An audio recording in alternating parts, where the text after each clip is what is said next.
Good morning, good afternoon, good evening, everyone. Thank you very much for joining. I will now share my screen, so I do that in 2 steps, like everyone knows, that I am very slow. So I will share my entire screen, yes, because I have some Boris slide for you before that whole fantastic speaker starts.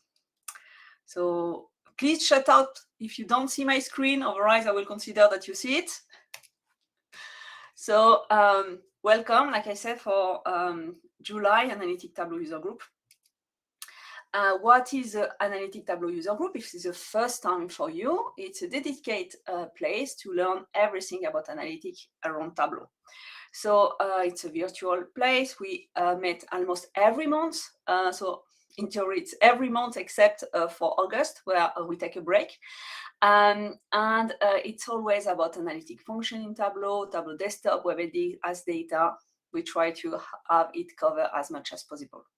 If you are here just by showing up in LinkedIn and you want to know more about our event, please scan this QR code. You will be drive to our subscription page. Everything is for free. And you can, from the subscription page, also check our past video, but we also have a YouTube channel that I put in the chat. Please send us some love in social media with the hashtag AnalyticTug or the Twitter account Analytics Tugs too. It's always a pleasure for us to receive good or bad comment. We prefer good, but who knows. So the TUG leaders, my name is Annabelle Rincon. I'm leading the Tableau Center of Enablement for Swiss Bank. And I have the chance to have two awesome guys with me, Prasam Prem, who is a senior product engineer in American Express, and Shindi, database manager at Post Media Network. Today, Shindi will be hosting with me, and in October, yes, in October, it will be Prasam and Shindi, because we try to cover the entire globe.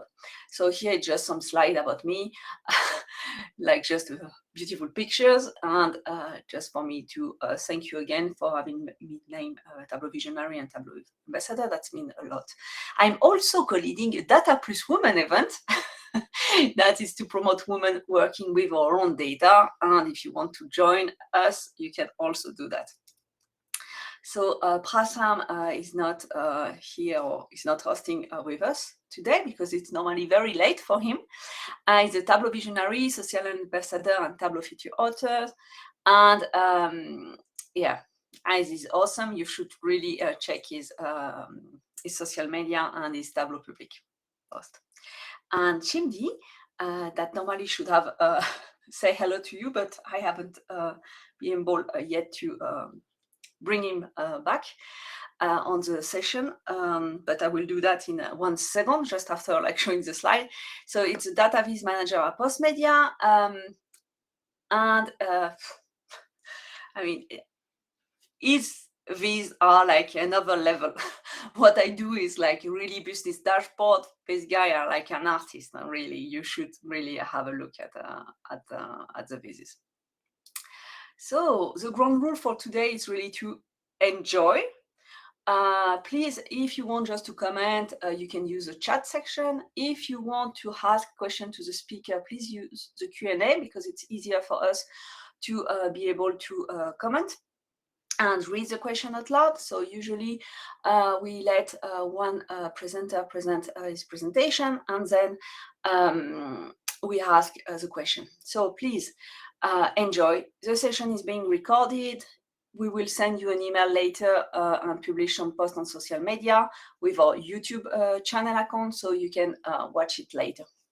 And like I said, please don't hesitate to send some love in social media for us and for our speaker, because we are doing that just because we love it. So it's always good to receive some love.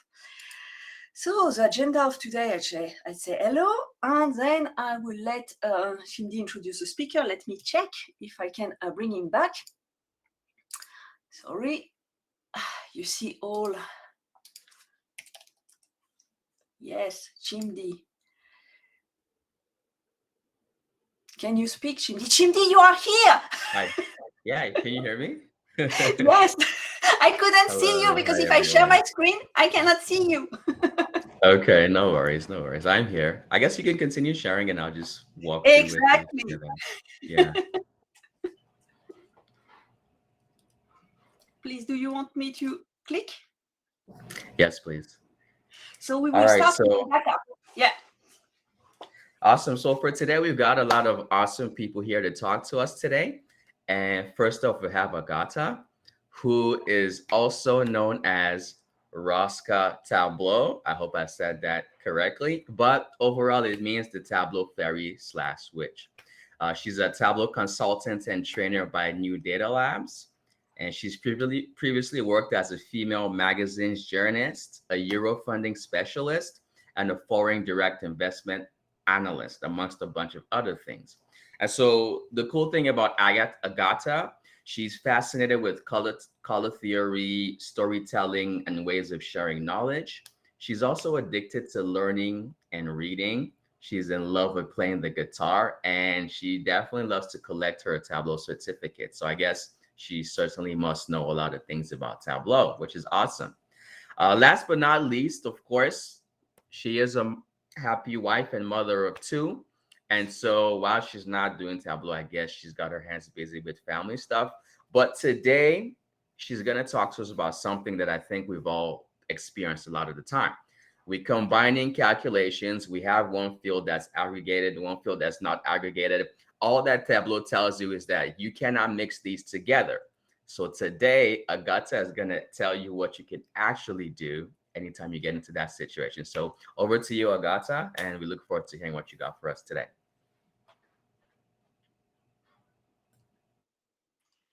Thank you a lot. Let me share my screen. Okay. Okay, can you see my screen? Yeah, okay, great. So let me start. I was introduced already. So what will I talk about?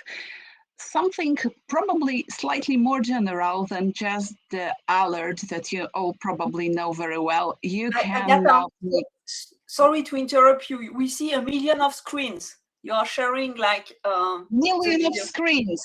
Okay, one That's why moment. you do it again. Sorry. I need, okay, stop sharing and tell me if it will be correct. Okay, a little bit of technique. The audience says that we are in the matrix.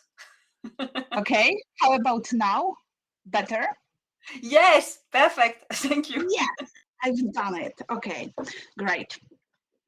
So, um, I will try to tell you in general about dealing with aggregations in Tableau and how can mislead you and what to do not to get the problem or to solve the problem if it appears.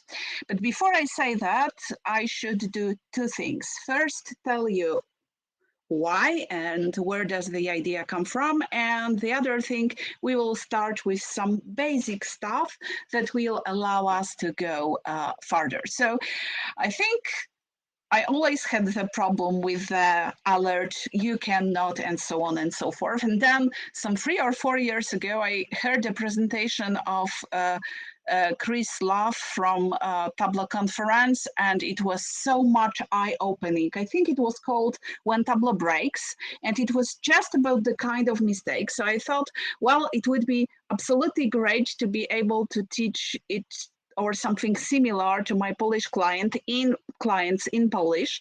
I translated that, and then the presentation or the adaptation of the presentation evolved and evolved and evolved. And what you will see here is what evolved over 2 or 3 years from the original idea of Chris Love. So some of my extra experience came into that, and I hope you will really enjoy it. But before we start talking about the problem itself, we have to define a couple of things. So where does data come into Tableau from? Well, in the beginning, we always have a table or a bunch of tables, but whatever comes into Tableau comes from some kind of table. And in each table, you've got rows and columns. Each row defines some kind of instance of something. Here it's single act of purchase on some gas station, yeah, something like that. And each column are some characteristics. Some characteristics like city, country, etc., but also the value of sales in each row, or the value of other measures in each row. And each of the columns is translated in Tableau into pills. And we've got 2 or maybe 3 kind of pills. Usually we've got blue pills and green pills. And what are these? Blue pills usually are dimensions, and green pills usually are measures. So we know that we've got a pill. It can represent either a dimension or measure. A dimension, so something that in data pane you've got above the line, is always blue. And as for measures, they are usually green, and sometimes they might happen to be blue. So what is the problem of this blue and green? Blue comes for discrete values. Green comes for continuous values. Continuous values are very easy to think of. You know, you can have the distance of 1 kilometer, but you can also have a distance of 1.2 kilometers. You can have a distance of 1.2 kilometers and 11 centimeters, and then go into millimeters and so on. You can have any range of values with very well packed between one another. And then some measures come only as integers. The very good examples are pregnancies. You can be either pregnant once, twice, or for 6 times, but you never can be pregnant for 1.5 times. It doesn't work that way. Same can go with train platforms. So you've got platform number 1, platform number 2, platform number 4, and so on and so forth, unless you are a Harry Potter fan, and then probably you will find platform 9.3/4, but otherwise, train platforms are usually in discrete numbers. So if you really like, you can take such a discrete pill into blue pill, and it will behave slightly differently. So what will be the behavior of blue and green pill when you put it into your view? Well, blue pill, be it dimension or be it measure, will always produce a label. Green pill will always produce an axis. You might also have red pill, but for that you will have to deserve. So I won't talk about that today. But anyway, you can have it as well. Okay, why green pills are different and why they are so important?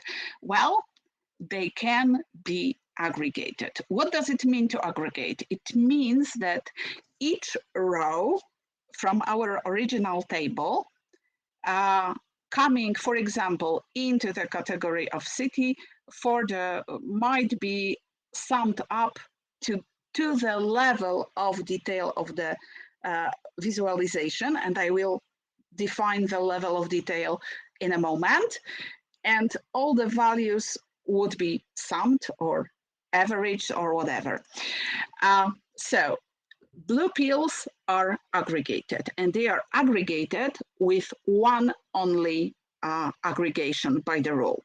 The rule can be slightly modified, but by the rule, it's just one aggregation. So when you put your sales pill into your working space in Tableau, you will find it with with brackets and some kind of aggregation in front. For usually some sales. Okay, so that's our aggregation, and there can be just one aggregation. And measures can be actually aggregated as well, but we'll come to that slightly later. So what is the mysterious level of detail or granularity? Usually I say level of detail just because granularity is for me slightly difficult to pronounce, but whatever. Well, the rule of the thumb is that that's the number of pieces your visualization is divided into. So I've got here in the visualization here 17 different subcategories. And if I got 17 different subcategories, my view is, my chart is divided into 17 columns, 17 bars. And that's my level of detail or granularity of the view. How is it defined in a more specific way? Well, actually, each blue pill that is here on either columns, rows, or marks shelf, with an exception of tooltip, will define our level of detail or granularity of the view. So the sum of all these blue pills will decide how many pieces we've got in our view. Why these pieces are important? Because all the measures will be summed or aggregated to the level of detail. What does it mean? If I've got subcategory phones and lots of rows of data in this subcategory, sales from each row from this subcategory will be summed to show it here on the view as one bar. And that's the main idea. Okay, once we know that, we can go slightly further just to sum up one important idea again. If we've got dimensions in our view, they will always produce label, and that's true for every blue pill. And green pills will always produce axis. Okay. If we know that, we can now look at what's the difference between row level calculation and aggregated calculation. And the very basic example you probably all know is how we calculate profit ratio. So sales and profit, I've got regions, and I want to count profit ratio for each region. So in case of region, which will be easy to calculate, probably here, region South, I've got here 50,000, circa about 50,000. Here I've got circa about 400,000. So if I divide one by another, I expect something like 12% as a result. Okay, so let's have a look what will happen. And at first, I will try to calculate it as profit ratio. Profit ratio as simple division of profit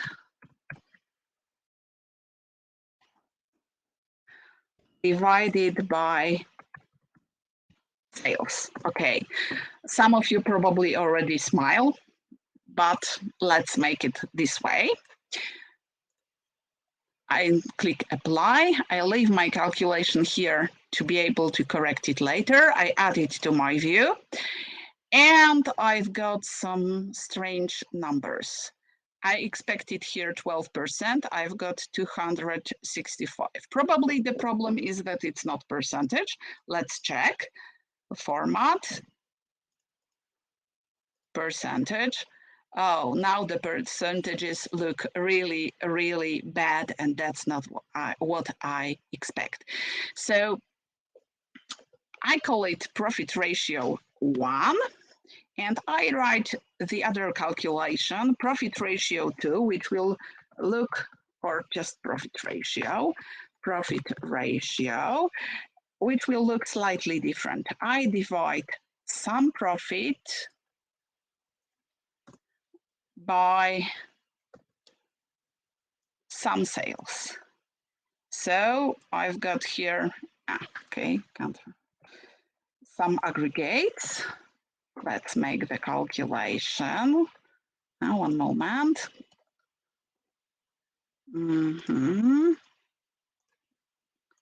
Let's make the calculation. Yeah, I've got it here. No, there's something wrong with it. Oh, never mind. We'll correct it quickly. Edit. Some profit, some sales, no bracket. Okay. That's it. Similar calculation, just aggregated. And let's have a look at that. The one with bracket, zeros, promising. Okay. I'll try to format. I need percentage. Okay, something wrong. Format, pane. And now I can see that here I've got 12%. So once I divided two values that were aggregated, it worked well. What's the difference and what happened? I've got here a slide that will help me to tell you about that. If we divide just profit by sales, it means that Tableau looks at each row of your data, the data from table. In each row, calculates the profit from the row divided by sales from the row, and then adds all the values that have been counted in each row. And in this way, we get huge values, as you can see here. Then once you divide some profit by some sales, what it does, it looks at the level of aggregation of your table. Here it's the level, our level of aggregation is region, counts some profit and some sales for each region and divides one value by the other. That's the difference between row level calculation and aggregated calculations. Actually, the problem comes here also with division. If you would calculate, if you would just add values or distract values or multiply them, it wouldn't be that much of a problem. Once you divide values, you have to divide aggregated values. So that's our first thing. But actually, even though sometimes you do not divide, you might still have some problems when you aggregate values. What I do have here in this table is some sales for each order ID in Sample Superstore database. And I should have also average discount here. So I will change my measure to average. Okay. And we'll try to have a look at how does Tableau deal with aggregating certain values. One thing I have to tell you about is that it's not the ordinary Sample Superstore database. I have broken it slightly. And Sample Superstore, every time you've got no discount, it's 0 discount. Here, that's something that is way closer to real life. So each of these zeros have been replaced with null. If there is no discount, there is null discount. So we want to have a look at how does Tableau behave with nulls. Okay. What do we have here to do? We should calculate profit, and we will do it in a very naive way.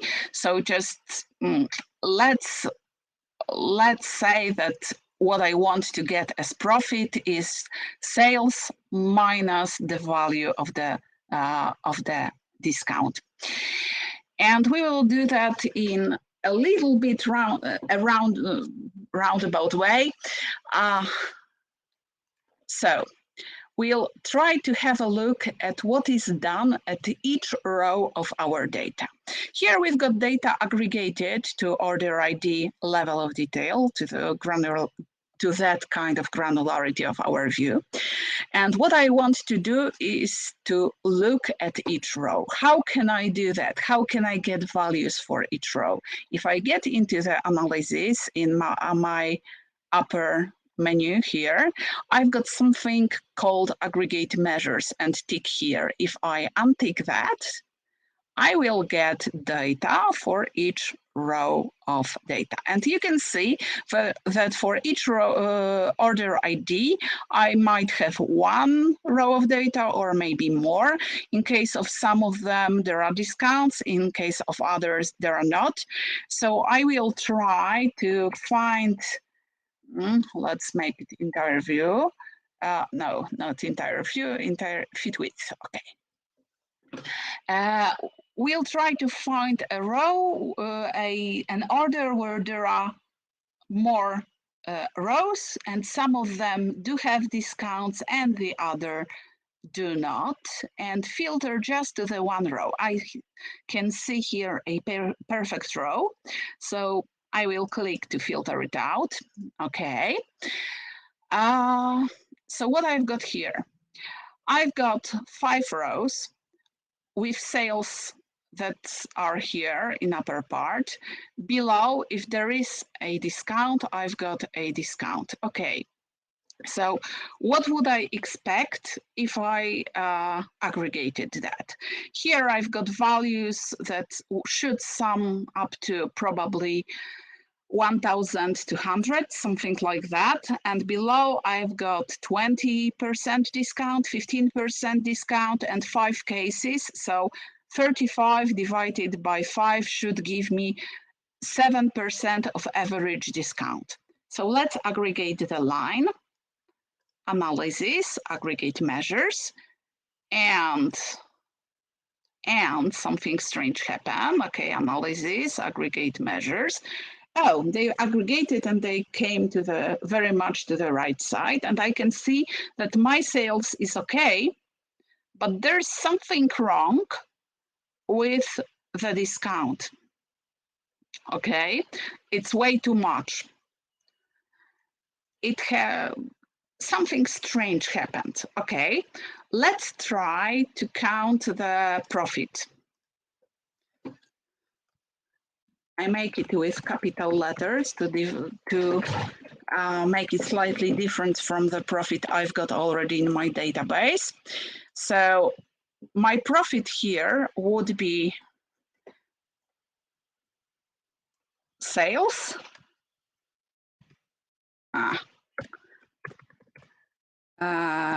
Sales multiplied by 1 minus discount. And as it is subtracting and multiplying, I do not need aggregating here, should work. Apply, okay, I add it to my view. Probably not this way. Probably I'd prefer to have it just in label below, okay? And it's strange. Have a look. 530, that's definitely not enough. So let's have a look at that again from the low level. I disaggregate, and 500 would be right profit for just these 2 rows. But there's nothing about these rows. So what happened? Tableau, when subtracting or multiplying, Tableau, especially when subtracting, when you subtract null from something or something from null, you won't get the original value, you will get null it does not work like 0. 480 minus 0 would be 480, but 480 minus null is null actually. So what we can do to repair that? Actually, we can add Zn function in front of our values. So probably I would prefer bracket here. Yeah, and then add Zn. Okay.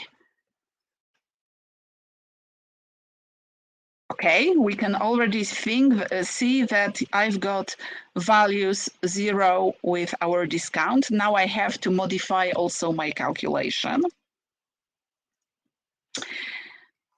Let's make it bigger, and I will tuck the discount into brackets, put it into brackets, add Zn in front. I could, in real life, I probably would add also around the sales Zn. Now I know that I do not have to do that. You know, I trust the data that I have done by myself, but yeah. But anyway, that's what I would do. And look, we've got completely different values. Now we've got values that look, well, that's what I expect. Okay. So let's have a look at what we will get once we aggregate that. Yeah, I've got the sales of 1,200 something, 7% of discount, and then well-looking profit. These are the values that I would expect. So remember that when Tableau in calculations is, or after when Tableau is aggregating nulls and aggregating your calculations with nulls, you might get completely different results than you expect. So remember about using Zn function to turn nulls into zeros.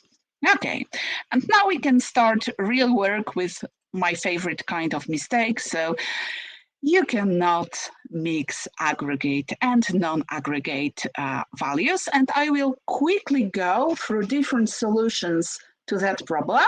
And in the end, I will show you my way of thinking to sum up all these methods together. So the question is, can you count the number of orders in the technology segment? Sure, I can. So I write the calculation. That would be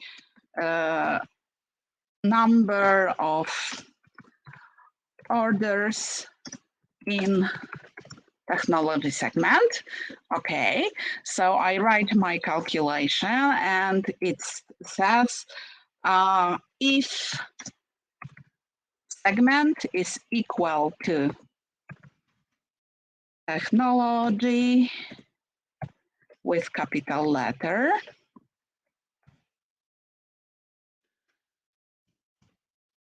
then count distinct order ID and okay.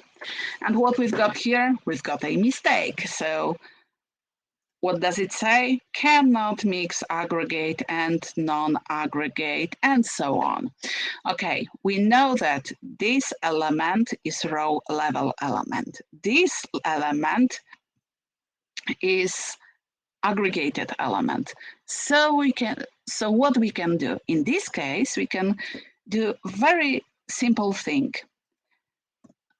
We can aggregate the whole calculation.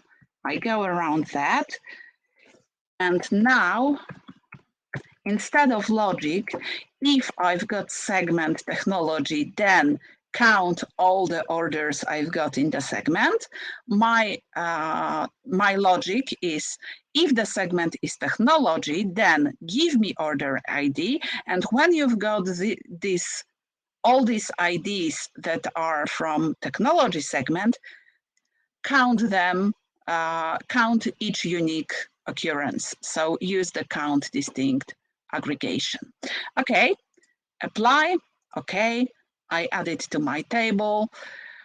And zeros, add it. Okay. I have no idea why.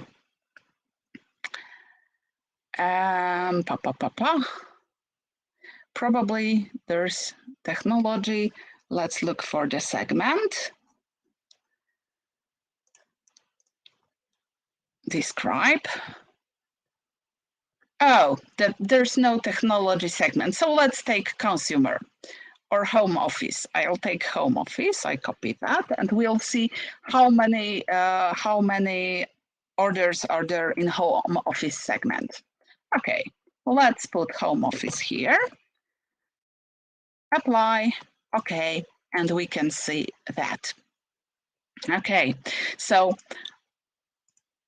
I just correct here, home office. Okay, what is important? What we have done here was taking the aggregation in front of the whole calculation. So that's the very first method we can use to deal with the problem. Okay, but it does not solve all the problems. So let's go into another example. Here we will try to change a measure with a parameter. I've got here ready parameter, which is prepared to change measure between sales, profit, and profit ratio. I'm lazy person to say, to be honest. So I've done it with 1, 2, 3, and these values to be shown. These are integers. So now I can write my calculation. Create calculated field, great. And I call it just measure. Okay. And I write case, my parameter.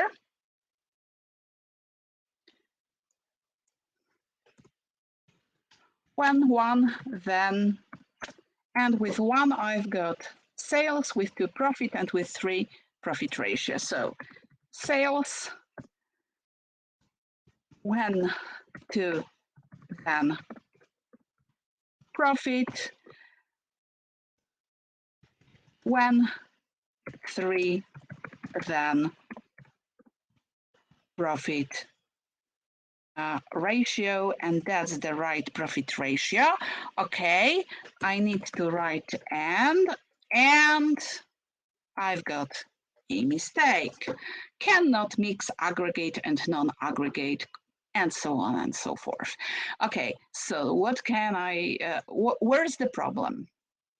Oh, that's not the profit I wanted to take. I want the profit. Okay. Well, I need to check if one of these is aggregate and which one is that. So I can open describe. If I step on sales, I see that that's the field from database. It's not aggregated. Profit, again, field from database, it's not aggregated. But profit ratio is my calculation that was division of some profit by some sales. So it's aggregated already. So what can I do?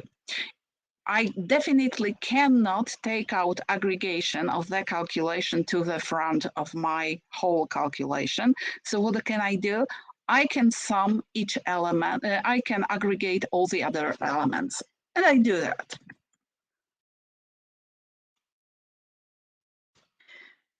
And some profit.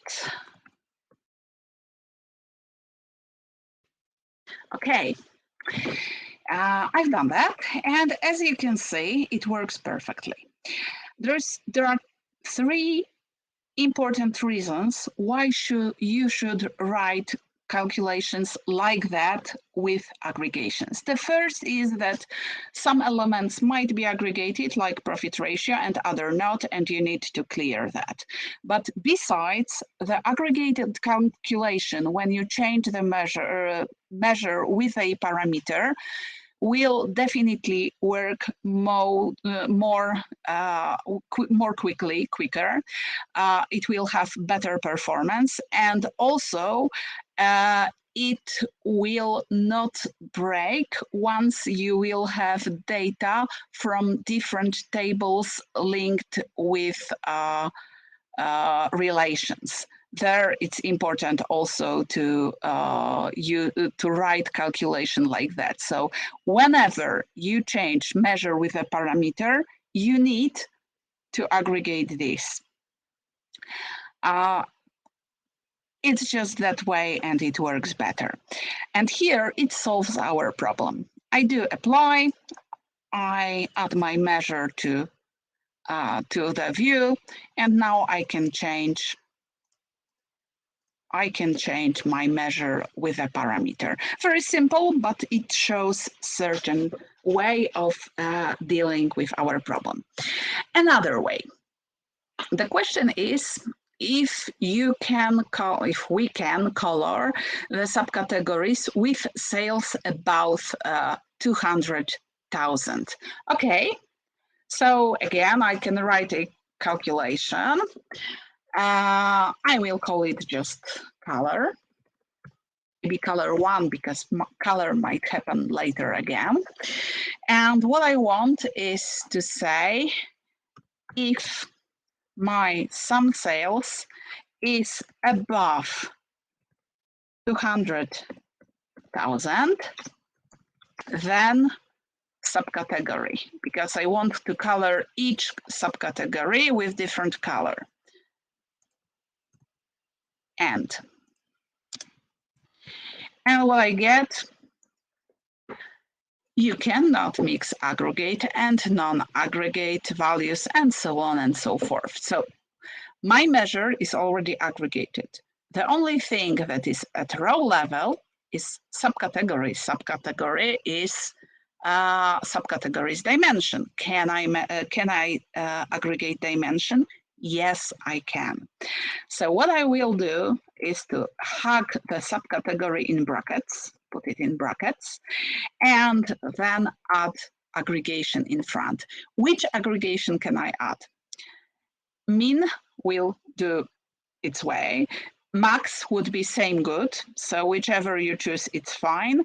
It would work also with ATTR, but ATTR has poorer performance, so I prefer, so myself, I usually take minimum, and you can also take maximum, but whichever you take, stick to one. Just stick to one to use its performance profits. Okay, so I write here minimum, and magically it works. I do apply, I do OK, and now I can put color into color, and let's have a look. We've got everything colored that is above 200,000. Okay, let's go further and let's have a look at another problem. Okay, this time I want to write a calculation in which I would have information about sales per subcategory. So something like, in subcategory binders, my sales amounts to, and then the number. Okay, and one important thing here is that I've got here a filter that I will be able to change the subcategory with. So let's try to write such a calculation. Okay, I open calculated field window, and I call it label originally, and let's write. And I say, well, in, okay, brackets, in, and here I will add the number of the name of subcategory. So I add subcategory. Okay. Okay, and then I write my text further. Okay. subcategory, sales, maybe with sales, amounts to space plus, and then I add my sales. Okay, I know that I need to have it with sum, okay, because I need all the rows that come into the subcategory. So I definitely need to have the sales aggregated here. And what do I get? Syntax error. What's wrong? Well, the first thing here, no, and is not needed, okay. Then what's the problem here? Count, add string and float values. Okay, these are strings and that's float. So let's do something with that. I will take the sales and change it into string. And just knowing that as float, it wouldn't look well. Before that, I will change it into integer, just not to have too many places after my comma or dot. Okay, I've done that. And what does it say? Now it says I cannot mix aggregate and non-aggregate arguments. Okay, so I already know that I can also aggregate my subcategory. And I put minimum around. Great. Tableau says it's fine. So let's have a look if it works well. Apply, okay. I put it into label.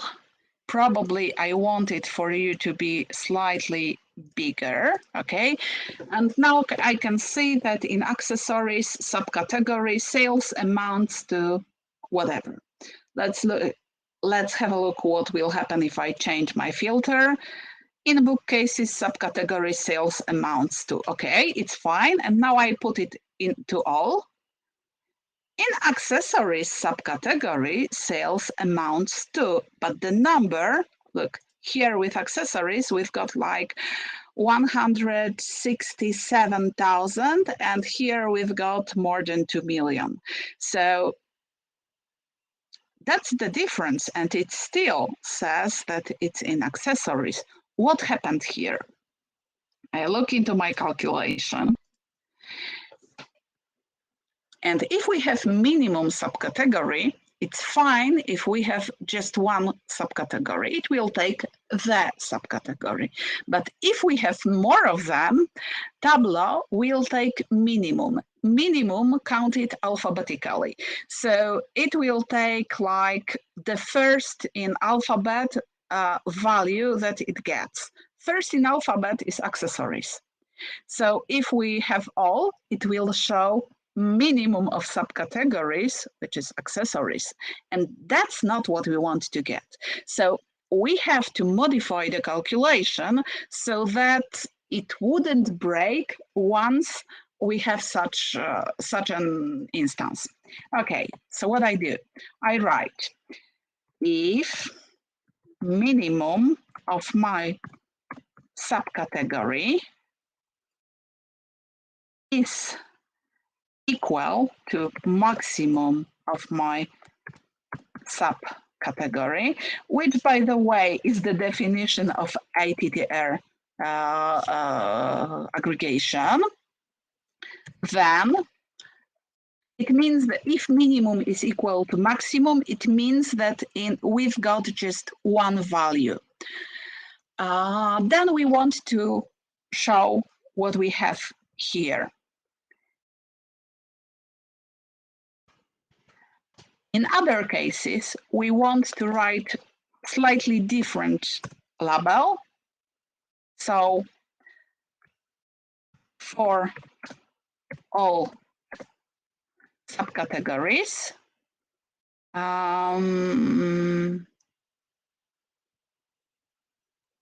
subcategories.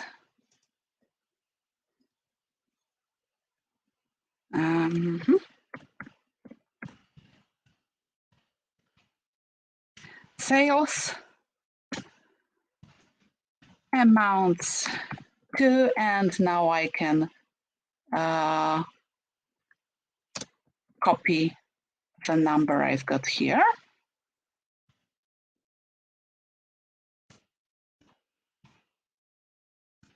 And add and this should work well.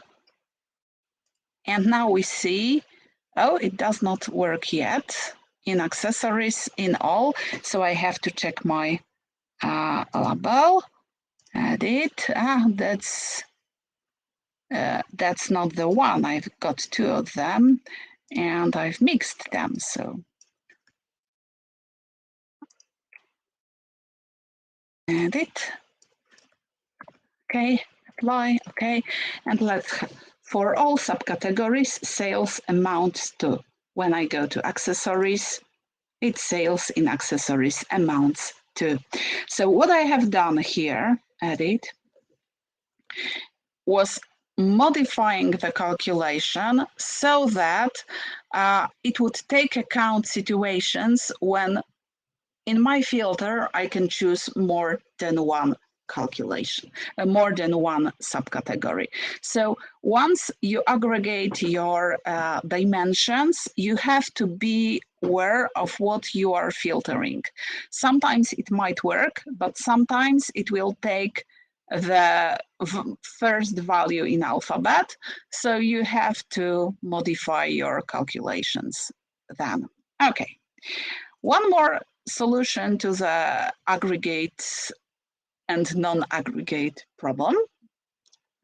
I've got here, I think sales, okay, it's sales again.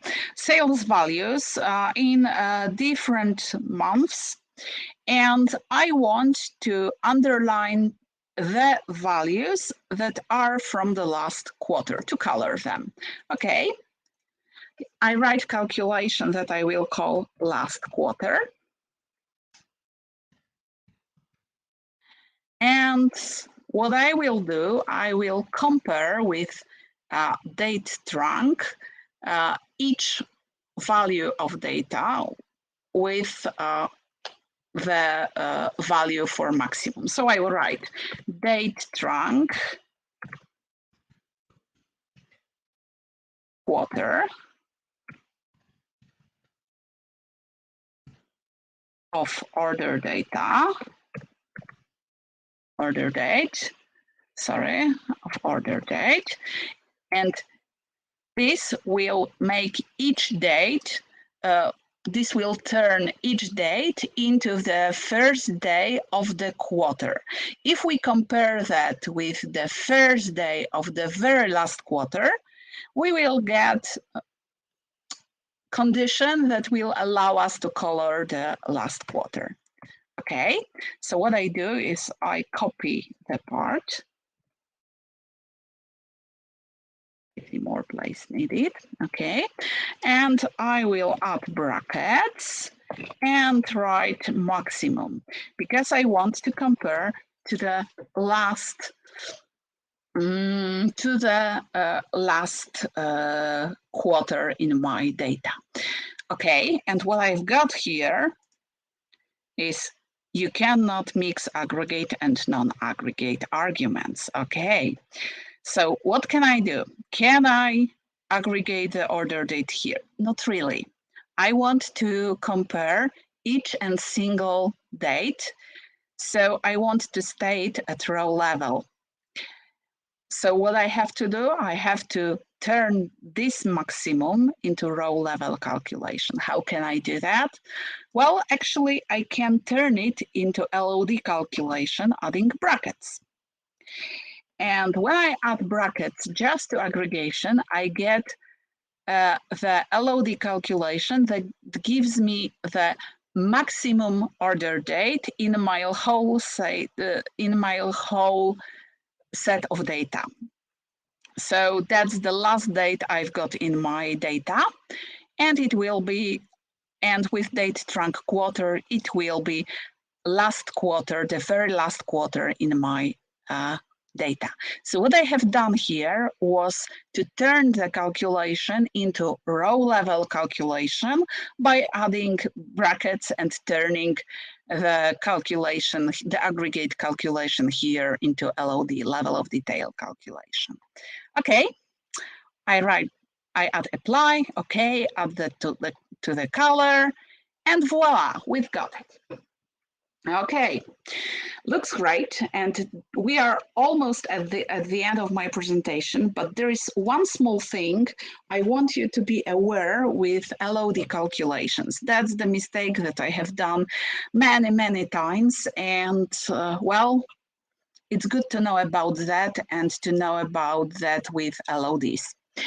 Okay, what I've got here is a table with sales for different subcategories. Our level of detail here, granularity, is category and subcategory, but actually it's subcategory. We've got 17 elements. And what I want to do is to subtract sales by, to subtract from sales by category, sales per subcategory. Sales per subcategory is what we've got here. That's our subcategory is our detail level. So what we've got here is sales by subcategory, but we need still sales by category, per category. Okay, how can I do that quickly? I can take my sales, click Control, and look for subcategory. I've got and look for category. It's here. Ta-da! And I've got the calculation. So fixed category, sum sales. Great. I will not now add it to the view. Oh, before I do that, to check if it works well, I will add all totals. So I double click in Analytics totals and I get all the possible totals. Okay, now I add my sales by category and I can check. Oh, strange, it's different. Probably there might be different aggregation. Here's average. We'll take it to sum. Okay. Great. We've got same numbers. 742,000. Great. We've got that number. We've got 719,000. Great. It's the same. Great. It looks fine. So now I have to write my division. So with division, you remember, we do not have, by the rule, we do not have to aggregate. So let's try. I take my sales, just sales by subcategory and divide from that and distract from that my sales by subcategory. By category, that's subcategory, that's category, and that's my, how to call it? Let's just call it result. Okay. Apply. Okay, I add it, and what I get, look at the results. These are a huge number. Why? And that's very important, and that's something I have looked for the answer for a very long time. Actually, you have to remember that LOD calculation, even though it has aggregation inside, is still a row level calculation. It means that from the sales in each row, what we have done from this number 742, which appears in each row of data, we have distracted 114,000, but instead of the whole number 114,000, we have done that in each row. So there was some small number in first row, and we have taken it out of this 700, and so on and so forth. And we've got to really, really small numbers. I think I've written it the other way around exactly. So it should be minus and plus here, but the result is still the same. Huge numbers.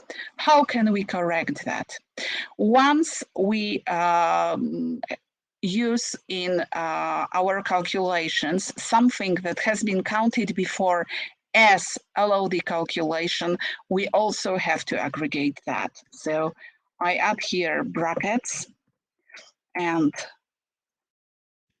sum. I can also add some sales instead of sales here. Make it apply. Okay, we've got our red pills. No problem. Red pill here means that I have changed aggregation level. So now I take my result, add it here. It has AGG, which means that aggregation is inside. And now we see the numbers, which we can actually trust. They look as they should. 742 minus 114, that would be something around that. Okay. So beware of LOD calculations. Once you've got these, and try to reuse them again in another calculation, remember that you have to aggregate these as well. Okay, so how to solve an aggregation problem? Once you get into your calculation, you get that alert that you cannot mix aggregate and non-aggregate values, what you can actually do and how to tackle the problem quickly. So I do that with 4 questions. My first question is, do I really need a row level calculation? If there is aggregation and something that is not aggregated, the question is if I want it to be row level calculation. If yes, then I use LOD and that's simple. If no, then I look further. Then I ask myself if I can aggregate the whole calculation, as in one of my first examples. If yes, I do that. I take the aggregation out of the calculation, I put the brackets around the calculation and add aggregation to the front. If no, then I look further. The first question is what I will have to aggregate then, because I will have to aggregate something. Will it be measure? If yes, then I just aggregate it with whatever I need. If it's dimension, then I have to think if I will need to filter it or not.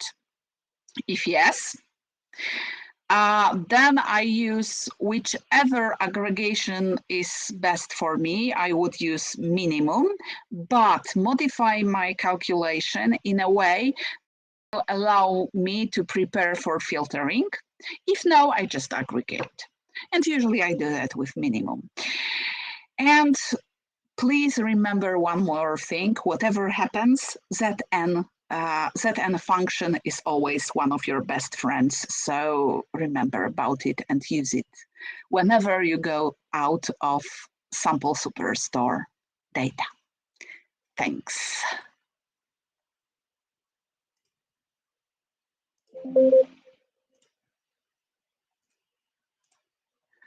Okay.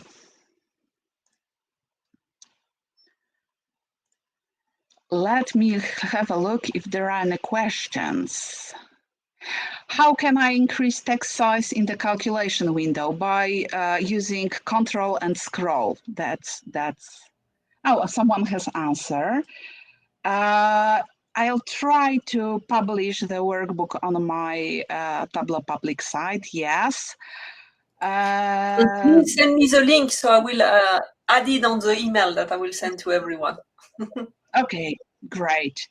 Why you didn't have to use the exclude, include, or fixed in the brackets of LOD? Well, if you write a fix that is not fixed to any dimension, so if you fixed your calculation to any dimension, then the level of aggregation of it is something lower than the whole database. If you have the whole database, it's just fixed, 2 dots, which are whatever you call it, and then aggregation. And once you do not have any dimension that, you can just omit fixed, and that's the whole trick.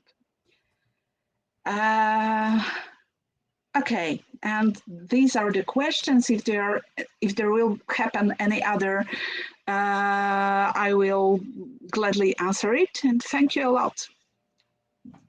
Awesome. Thanks so much, Agata. Oh, one more question, I think. May I? Let's see here.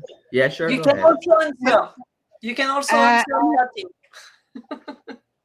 Any advice, tricks for using LOD while maintaining only relevant values, capabilities in filters? That's completely different story, and I would have to spend some time. But okay, you make me tempted to make a different presentation on it. I will remember the question, I promise. Mean subcategory. Agata, I would love that you answer the question on the chat because we are a little late and we have to let Marcelo and Adrian speak also. Okay, so I will answer. I really enjoyed the presentation. It was very good, and the audience too. Sorry. Okay. Yeah, Thank you. Thank you a lot. Awesome. That was a good one. I think it definitely seems like we've got a lot of people who tend to experience this because the chat is buzzing. People are asking questions. So please, guys, definitely throw more questions. Agata is going to interact there, and you can always reach out to her later on and just connect personally to have these discussions about strategies. All right. All right. So next up, if you don't mind sharing, actually, should I share or are you going to share it, Annabelle? All right, I'll go ahead and share my screen. One moment, guys. I'm tired now. You take over. You are young. You can take over. I am young. Okay, I like that. I like that. I like that. All right, so let's go on to our next speaker today. And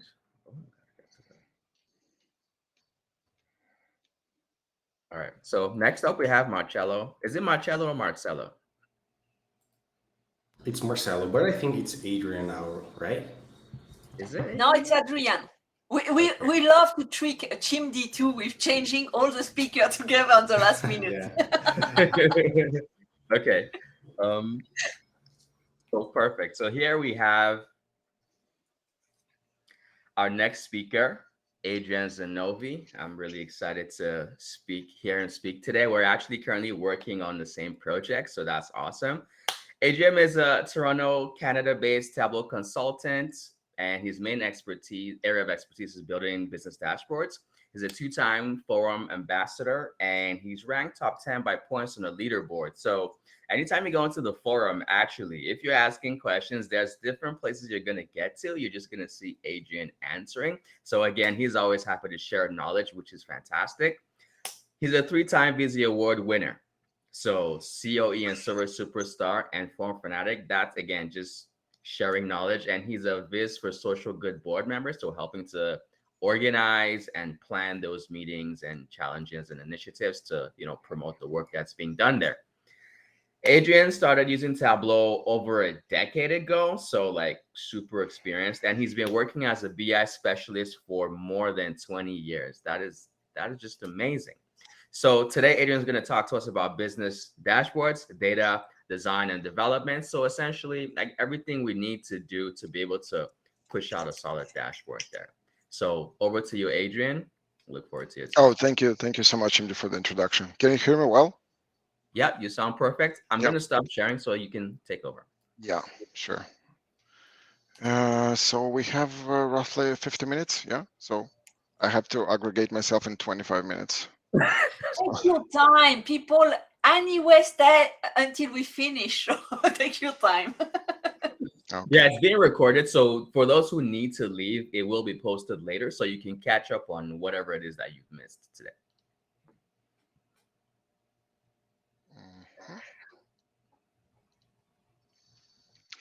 Let me know if you can see my screen. Hello? Yes, we can. Yeah, we can see you. Okay. Yeah. Sounds good. Yeah. Thank you so much for the introduction. Usually, like, I'm kind of like more on the technical side. So usually if you have any questions about like Tableau, like level of detail and so on, so you can ask me as well. But now it's more like I'm going to talk about like what I'm good at, and I'm currently working as a Tableau consultant. So basically, my job is to do like business dashboards, and like I just want to like bring in some more like like in this presentation. So this I just want to make it to be like a practical kind of like a roadmap, so everyone could like use it, some practical approaches, and advices from me. And maybe I have like a different, maybe not that, maybe like unorthodox way of doing the development and so on. But usually like this is something that's bringing the results, yeah. And as well, like this in combination with some Tableau good skills, it's going to bring you like a good results, yeah. So basically what I'm going to talk about is like the first step is like data modeling for the business dashboards, and specifically like because I think like everyone who's learning Tableau, so it's they're just looking at the more to study Tableau and do business dashboards, or like dashboards inside of a corporation or company or business and so on. So basically they want to step in, or it's a part of like his job, or it's like full-time job and so on. So basically this is kind of like our bread and butter. And again, like if you're going to start doing something, so you just kind of make sure that you're doing at the top level, yeah. So first one is going to be like the data modeling. The second one, the design. So how are we going to achieve that design thing?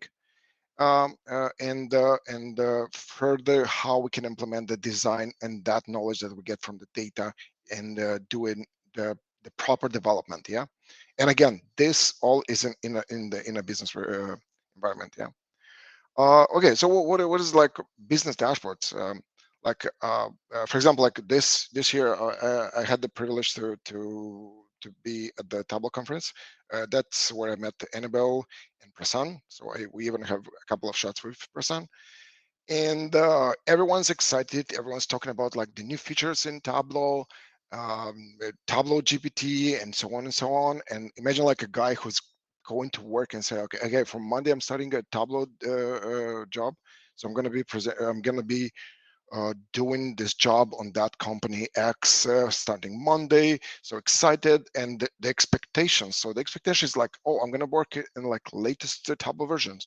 I'm going to have like a full Tableau site flexibility. I'm going to develop some advanced visuals, and we're going to do like a full collaboration. We're going to be able to connect to everything, and we're going to be working with the latest technology.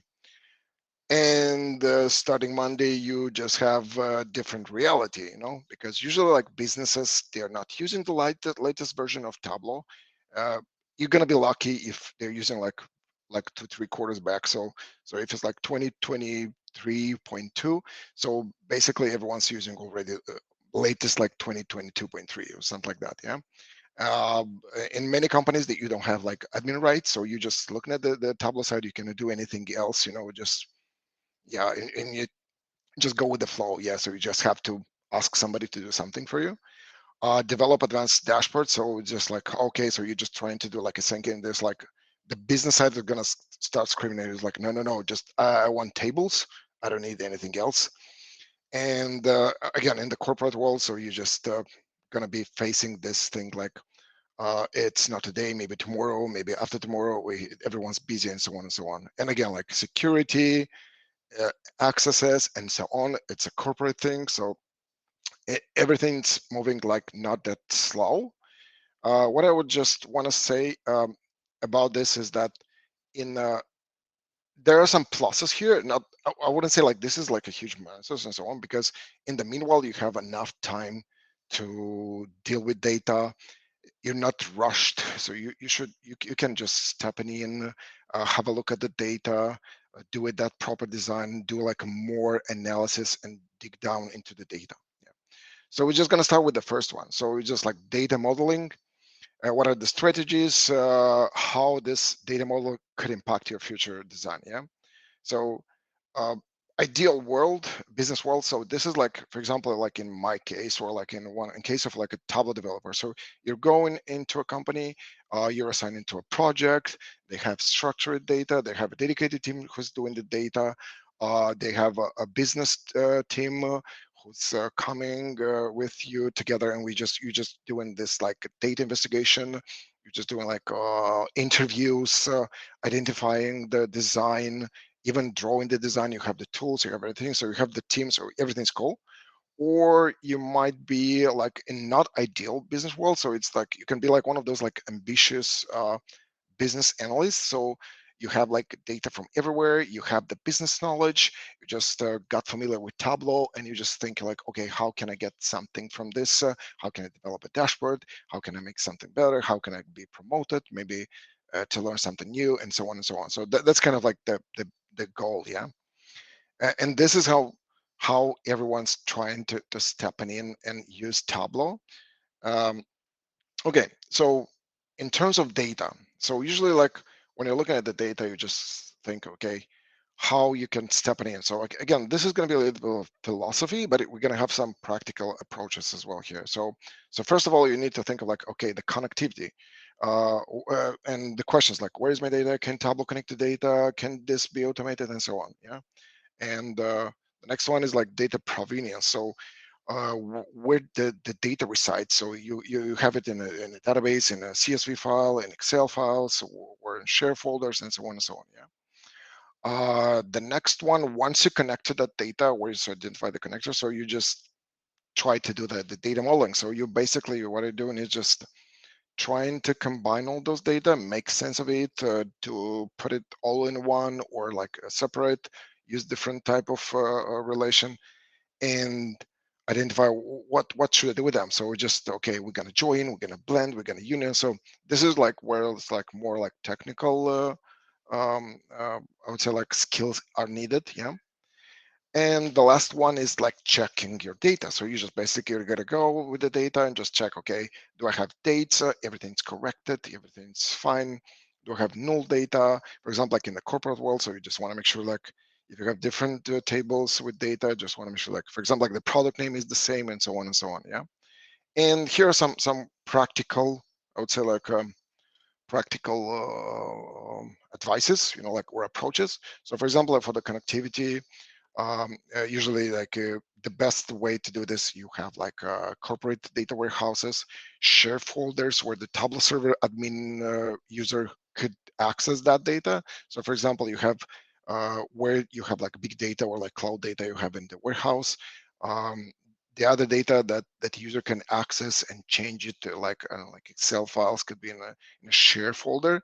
So this also you can like I don't know, like you can schedule that Tableau could just read from those folders and from those warehouses and so on. So and again, use like a verified connector. So like if you're like using one of those like SQL, I don't know, like Postgres DB, or like GCP or something like that. So it's much better because you're using something like verified. So data manipulation. So basically, usually like if this is a data exercise, so you wouldn't want to do this on the Tableau side. So if you have like a corporate world, so you just have, usually you have a data team. So data team, so if it's something like serious or something that they could do it. So basically, if it's a visual you're doing in Tableau, if it's a data you're doing on the data side, aggregated data. So this means like if you have like millions and millions of rows of data, so you might have too much data. So the question is like how you can aggregate it and make it smaller. So you just go into the smallest granularity of your data. You can use like Tableau prep here as well, and so on and so on. So there's like a list of other like practical advices.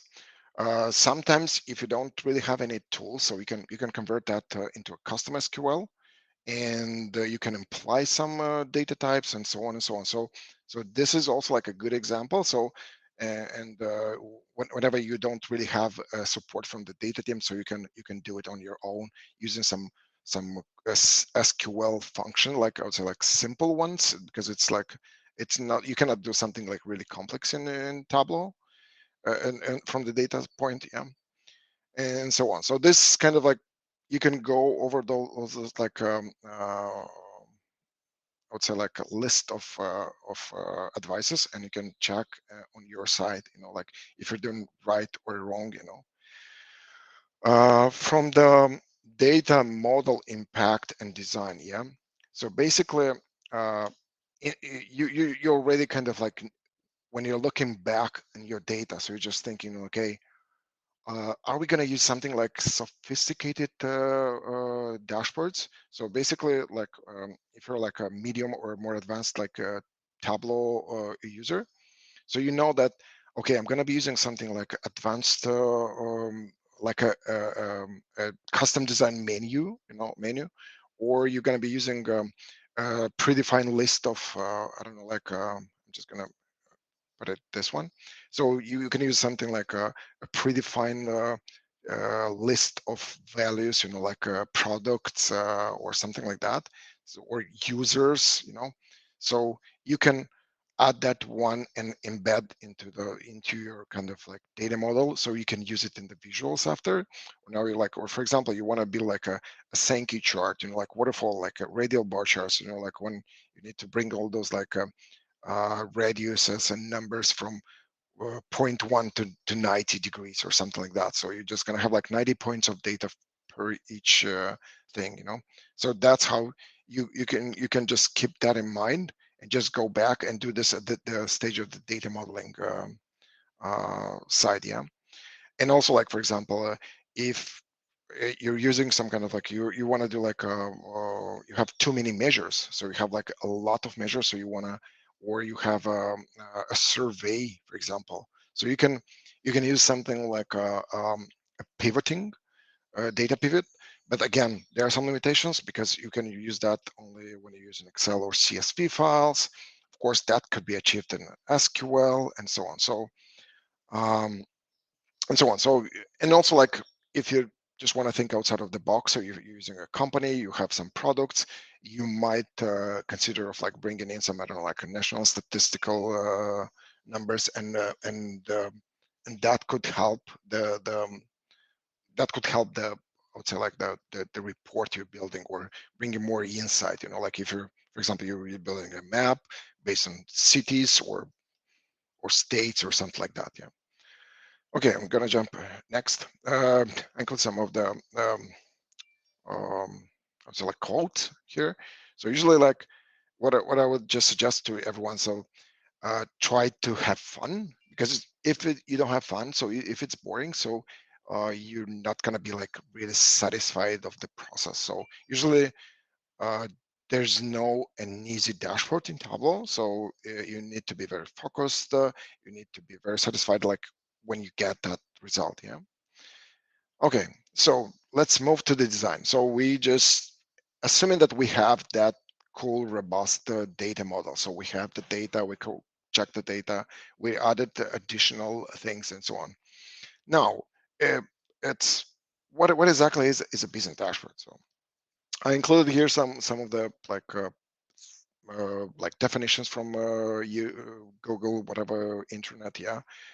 And you know, like usually like what a dashboard is helpful for. So you know, you have this visual story, real-time data, efficiency, aggregation, alerts, and other things, you know, like, so this is really kind of like the core of using and visualizing business data, yeah.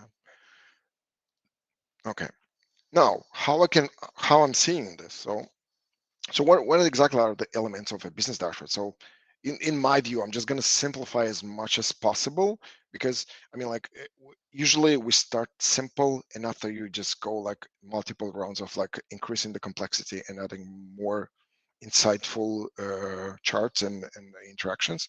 So basically how I'm seeing this is like, you have first one, it's like the dashboard name, information, help, legends, everything that's supporting the dashboard with kind of like text and explanations. The second one is like the charts itself. So you have you know, like there's like, I'm always like saying that there is a dashboard and there is a collection of charts. So, and this is I would say like distinguishing difference, you know, because it's a collection of charts may not be a dashboard, you know. And also filters, because you're going to be using filters, and also you're going to be using filters to drill down. You're going to be using the interactions on the charts to use this filter. So basically, this is kind of like the simple approach on this one. Now, how I think like this is like the biggest kind of like, I would say like hidden, and everyone's like trying to struggle here, because how you getting to that from data to the design, you know. So, and I was like, even believe me, I was like even struggling how to explain this. So the thing is, you know, like there's somebody who's having like business knowledge. They have access to the data. They understand the data. I mean, like inside of the business world. And for example, they have a Tableau training, like, and they start doing something, and in the end, this guy's like, "Oh, I know Tableau. I know how to do this." And you just like, "Okay, now feel free and do a dashboard." And they're like, "Oh, I'm looking at data. I'm looking at Tableau. I have no idea how to do it." You know. So basically, this is like kind of like the core of the kind of like the approach how to design a business dashboard, and also how a business dashboard should be looking like, you know. So that's why I was like, if we go in, okay, no, yeah, it's okay. So if we're going back to that element, so we have the filters, we have the chart itself, and information. So basically, this is like a kind of like a simplified version of this, yeah. But also, you need to keep in mind, like, okay, this is the data, this is what I'm trying to do, and this is the goal that I wanted to achieve, yeah. So how just gonna explain my view how I'm doing this, and hope this is gonna help anyone with this one. So what I'm doing this is I'm using a user persona matrix. I don't know like if anyone's familiar with this, but usually it's like, what is this dashboard about? What is the goal of creating this dashboard? I mean, who's the main person or like key stakeholder who's going to be using this dashboard, you know? And also, what are the activities? What this user is going to be doing on the dashboard? What they're going to be clicking? Are they going to be looking at the dashboard? They're going to be interacting. They're going to be filtering. What they're going to be filtering? What exactly they're going to be looking? I mean, like metrics in this case, and and what are the actions? So they want to export the data. They want to check the data. How often, and so on, so on. There's like a bunch of questions, and usually, if you're kind of answer structured, a structured answer to those questions, so it's much easier to apply your knowledge in Tableau and build that dashboard faster, you know. And what I did here is just like you can see, like here, like you have this who's the user persona, and the goal and activity and so on. So this is this is just a frame of this. So what I did, I just did like I put it together like an example, just because an example it's usually like it's the simplest way, yeah.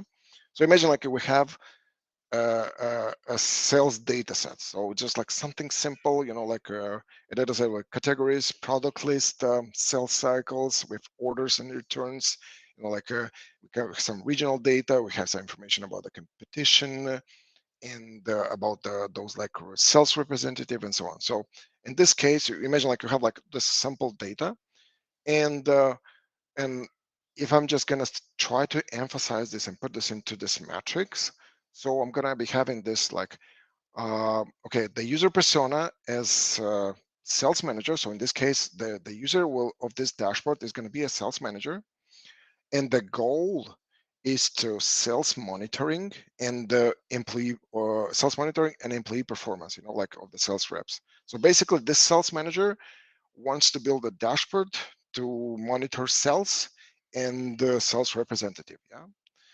And okay, how? And in this case, we have the activity, yeah.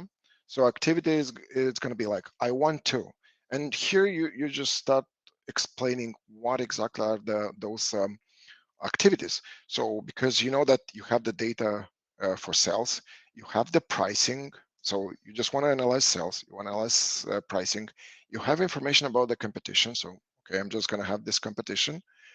Your sales reps are working in sales cycles. So you have cycles, you have information about the performance and so on. And now it's like, how are you going to be doing that? So usually what is coming handy is like the data governance inside of each company. So usually they have a lot of metrics, how they're analyzing. Usually it's like spread over like the company in multiple Excel files. Everyone's doing their own kind of explanation. So usually how it's this done. So and and in this case, we just kind of, okay, let's see how we can collect this. And okay, let's collect all the measures we have. Let's see what's going on with the sales cycles, teams.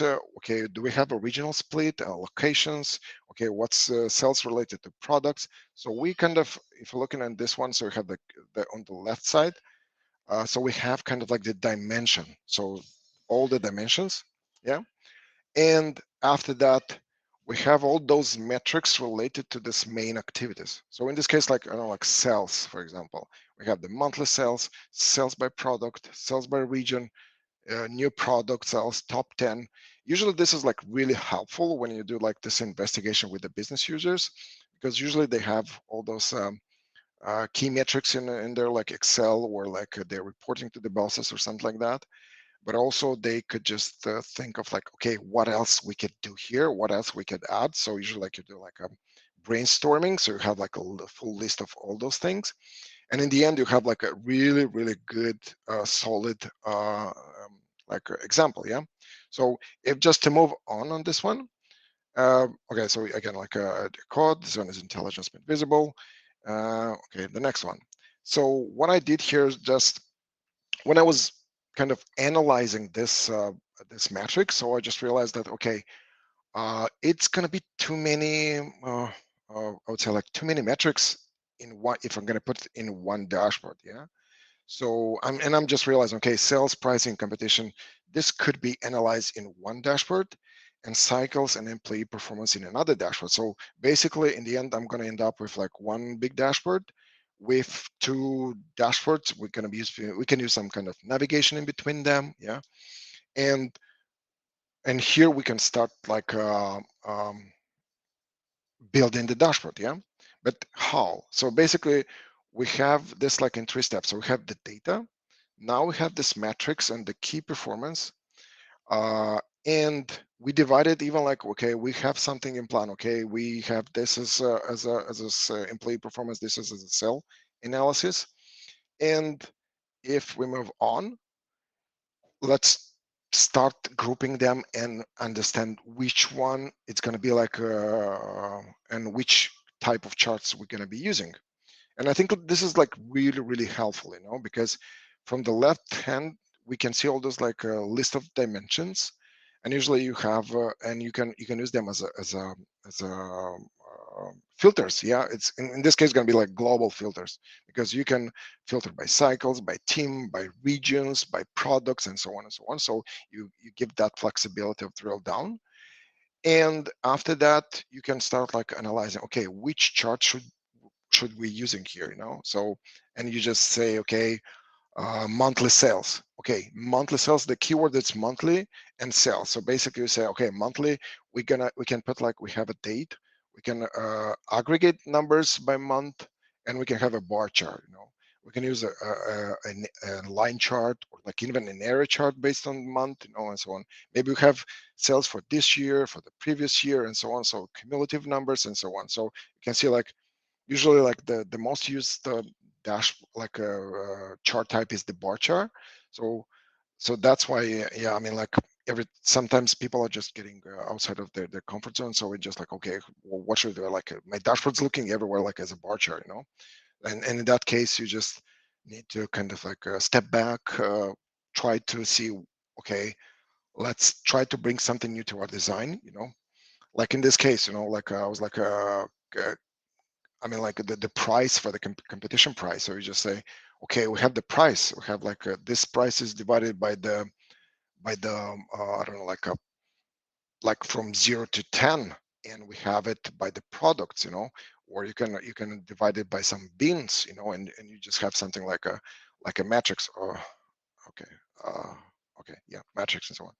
And you can use like highlighting, sales by region. So by the way, this Chimdi, I took it from one of your dashboards. So and the rest of them, so for example, you have like some cumulative numbers from the beginning of the year for that specific month. You can use it as a KPI cards and so on. So this is how you can build like separate blocks, and this is really helpful because in this case you can do exactly the same development steps in Tableau. So you can have like specific separate worksheets, and you can build like one worksheet for the monthly sales, one for the competitor price, and so on.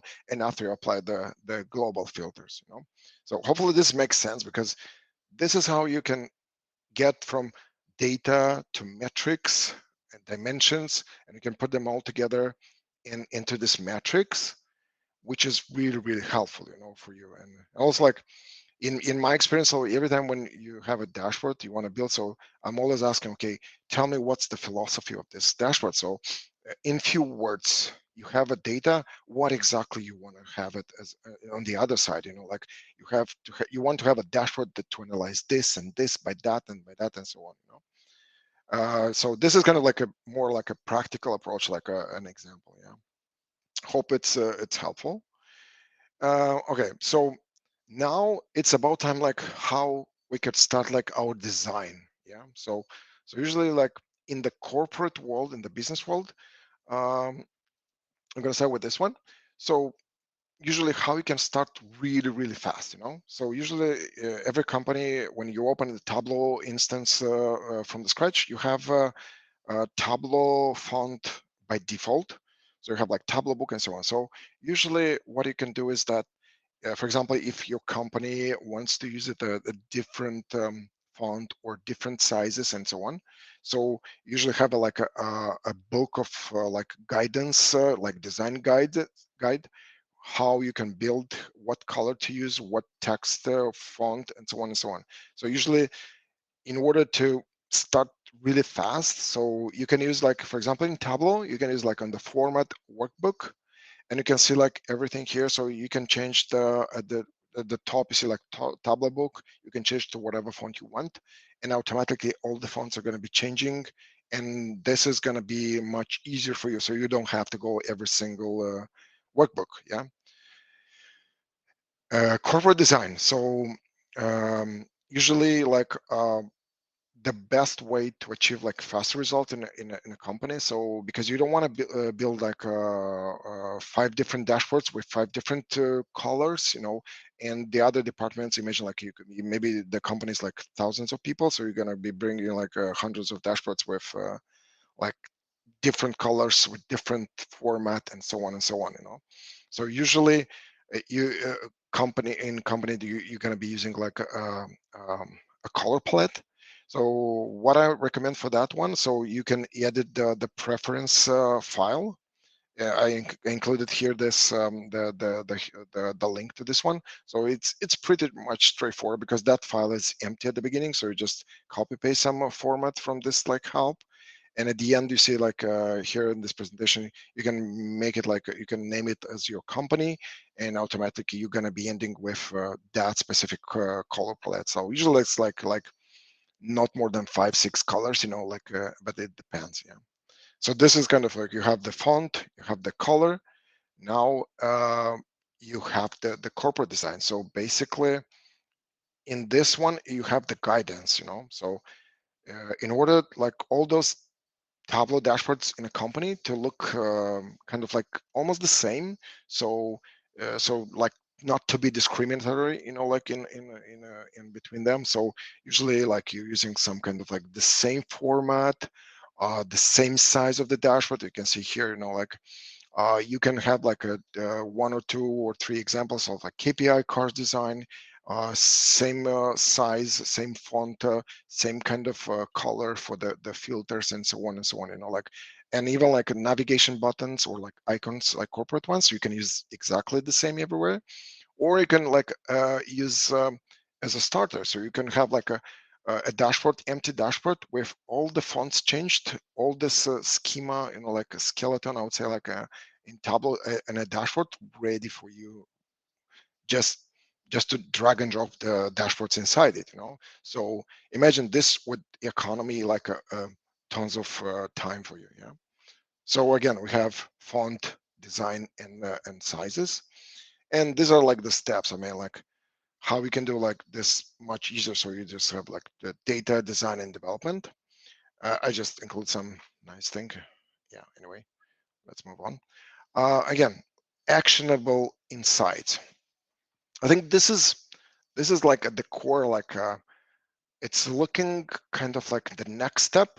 So usually like it's like I'm calling this like dashboard version 1. So this is kind of like a philosophy of like, okay, you have a dashboard that is like you just have those business requirements. You agree with the business users that you're going to be delivering this dashboard, yeah, and you are delivering it. So in order like not to like ever like the last 100 meters just to change everything and add like tons of improvements at the last step, so you're just gonna say, okay, stop right here. We have the design, we have the size, we have all the charts in there, everything is formatted according to the corporate design. Let's call it version 1. So the user will just gonna go in there, just gonna start clicking, use it for a couple of months. They're gonna come with new ideas. In the meanwhile, your Tableau server will be I mean, like upgraded, and you can check what are the features, and maybe you have something like a cool feature that you can implement in the new design and so on. About the actionable insights, it's more like in the business world, it's about like how good is your dashboard, or how this dashboard is used by the business users, how much they need it, you know. So this is kind of like at the core, because there are like tons of examples when the business users wants a dashboard and after they're not using it, you know. And this is like how you can check like how often they're using, who are using, at what time of the day, like how many minutes, and so on.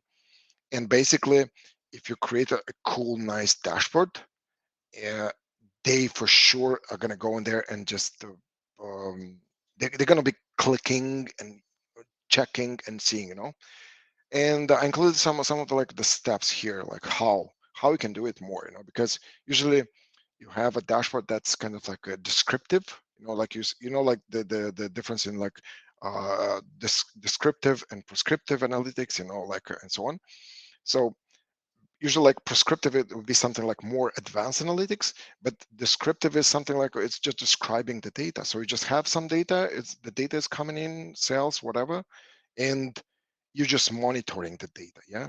So you cannot do like too much here, but also what you can do from the top of perspective. So you can include some forecast, you can include some comparison scenarios, you know, like I don't know, like you have data by stores, you can include like 2 stores and compare them, you know. You can include some sliders. You just move the slider and something is changing, and people could anticipate. You know, like for example, in this case, you have, I don't know, like 10 reps, sales reps. You're doing a scenario of like, okay, what if we have 12, I don't know, like sales reps? How this will impact the sales? You know, and so on and so on. Like some nice, cool drill down functionality. You know, like. Some vision tooltips and so on and so on. So something that's increasing the value of the dashboard, you know. And of course, like everyone's in the business world, they love their tables. They want it to be exported. They want it to be uh, published somewhere into like or export into PDF and so on and so on. Yeah. So this is kind of like at the core, you know. It's like we can talk about like the insights like all day long, but the thing is, we need to make sure that we have good data, we have a good data model, we have a nice and strong design, and we build like a nice and simple and robust dashboard with all the corporate things on it. Yeah. And also, if we can improve it with some of this like insightful things that will retain the user, will engage it more, so that's even better. Yeah. I'm not sure if you have more. So yeah, I mean, like inspiration and best practices again. So inspiration is like the Tableau public is like at the core of this Tableau chart catalog and visual vocabulary. This is like one of the charts. Like you'll go in there and just like, okay, I'm out of like ideas. So I'm seeing bar charts everywhere. So what should I use? You go in there and just, okay, how I can build something like that, or what is that, you know? And of course, like Tableau public, tons of ideas, tons of new dashboards every day. So you can definitely like a really good source of inspiration. And that's it from me. And again, like don't forget, data skills pay the bills. Yeah, that's what I get from the Tableau conference. And yeah, I mean, if you have any questions, you please contact me. I'm happy to help everyone. That's what I'm doing, like on Tableau forums. So yeah, that's it from my side. Awesome. So I'm awesome. gonna stop sharing. I took like much time. No, Okay. that's good, Adrian. That's good. This is a good talk for us to have, because at the core, what most of us are doing is we are creating these products for our users, and so understanding the ways and the considerations of everything that's necessary, I think, is valuable. So thank you for that. If you don't mind, Adrian, I think there are some questions. We're going to move on to Marcelo. So if you don't mind, you can interact with the Q&A. And of course, if anyone has questions, Adrian has his contact. Connect to him anytime. Okay. All right. So next up, we have our last but not least speaker here today. And his name is Marcelo. Oh, that's not his Twitter. Forgive me. Marcelo has an enthusiastic Marcelo Has is an enthusiastic individual with a deep interest in tech and data. He has extensive experience in various areas such as data product design and development, dashboard design, data engineering, data visualization, and storytelling. So Marcelo has like a wide, range of expertise. So I think that's really awesome. He is a Brazilian Tableau social ambassador. He's got 2 visits of the day features from Tableau, and he's 4 times Tableau certified, including customer success. So Marcelo has a bunch of stuff to from experience and expertise that he's going to share today. And his presentation is improving user experience with background images. So I'm going to pass it to Marcelo, and what I'm going to do is that handle you see is not his handle. It's from one of our previous speakers, because I'm crazy and I forgot to remove that. So I'll put his Twitter in the chat for you. But over to you, Marcelo. Please give us our presentation on experience. Improving user experience. Thank you. So let me share my screen. And don't rush. Don't rush. We will be there until the end. At least me. I'll be here too. I'll stay. All right. I'll share my entire screen so everyone can see everything. So can you see my screen? Yes, now we. Great. So yeah, first of all, I'd like to thank you, Annabelle Chenji, for inviting me for this session. It's such a pleasure to be here. I mean, everyone here is such an inspiration, so it's great to be here, sharing a little bit of my experience. So as Chenji already introduced me, I won't talk too much about me. I just want to share the phrase that I take for my life, which is even the wrong choices can show you the right path. So Hakuna Matata, right? So yeah, let's get started. Before we talk about the technical part of background image here in Tableau, let's first understand what is user experience, at least for me, so everyone can be on the same page, right? The dictionary says it's the overall experience of a person using a product such as a website or a computer application, especially in terms of how easy or pleasing it is to use. So we can translate this as usability at all, right? But do not confuse use experience with user interface. The dictionary says that user interface it's the means by which the user and the computer system interact, in particular, the use of input devices and software. So you can translate this as the visual elements. So everything you see is the user interface, and everything that happens when the user interacts with their product or click on something is the user experience. And I'm very glad that I'm the last one, because Agata and Adrian could introduce a lot of great concepts here. So I think you guys will better understand what I'm trying to say. So even before we start the technical part, I'd like to give some advices and some steps to improve the user experience, generally speaking. Let's take the background image out just for a moment, and let's go to these steps. And I would say that stop being a developer and be a consultant. And when I say this, I don't mean you to quit your job and try to find another role that says, "Oh, I'm a Tableau consultant." That's not what I want here. It's pretty much to stop just thinking about the technical part, but also think about the user. Put the user in the center and understand a lot of stuff before even you start the technical part. So the first step is to understand your user's department and segment. Because everyone knows that it's really hard to explain something that we don't know a lot, right? So it's the same thing about data product and data solution. So it'll be really hard to create something for a specific department or segment if you don't understand this specific department or segment. Then you can understand what your user usually do in their daily job. So here you can find a lot of opportunities for improvement. So even for your current project, even for the future ones, and also the previous one that has been already built, and you can improve it later, all right? And then you understood everything about your user department, why the department is made for, their daily job. You may understand why the user wants to analyze that specific data, and also the meaning behind that specific data. Because here you will understand the best way to provide the right solution for this problem. Because when we talk about solutions, not just dashboards and boards, no, maybe a solution can be just an access to the right table for the specific user, right?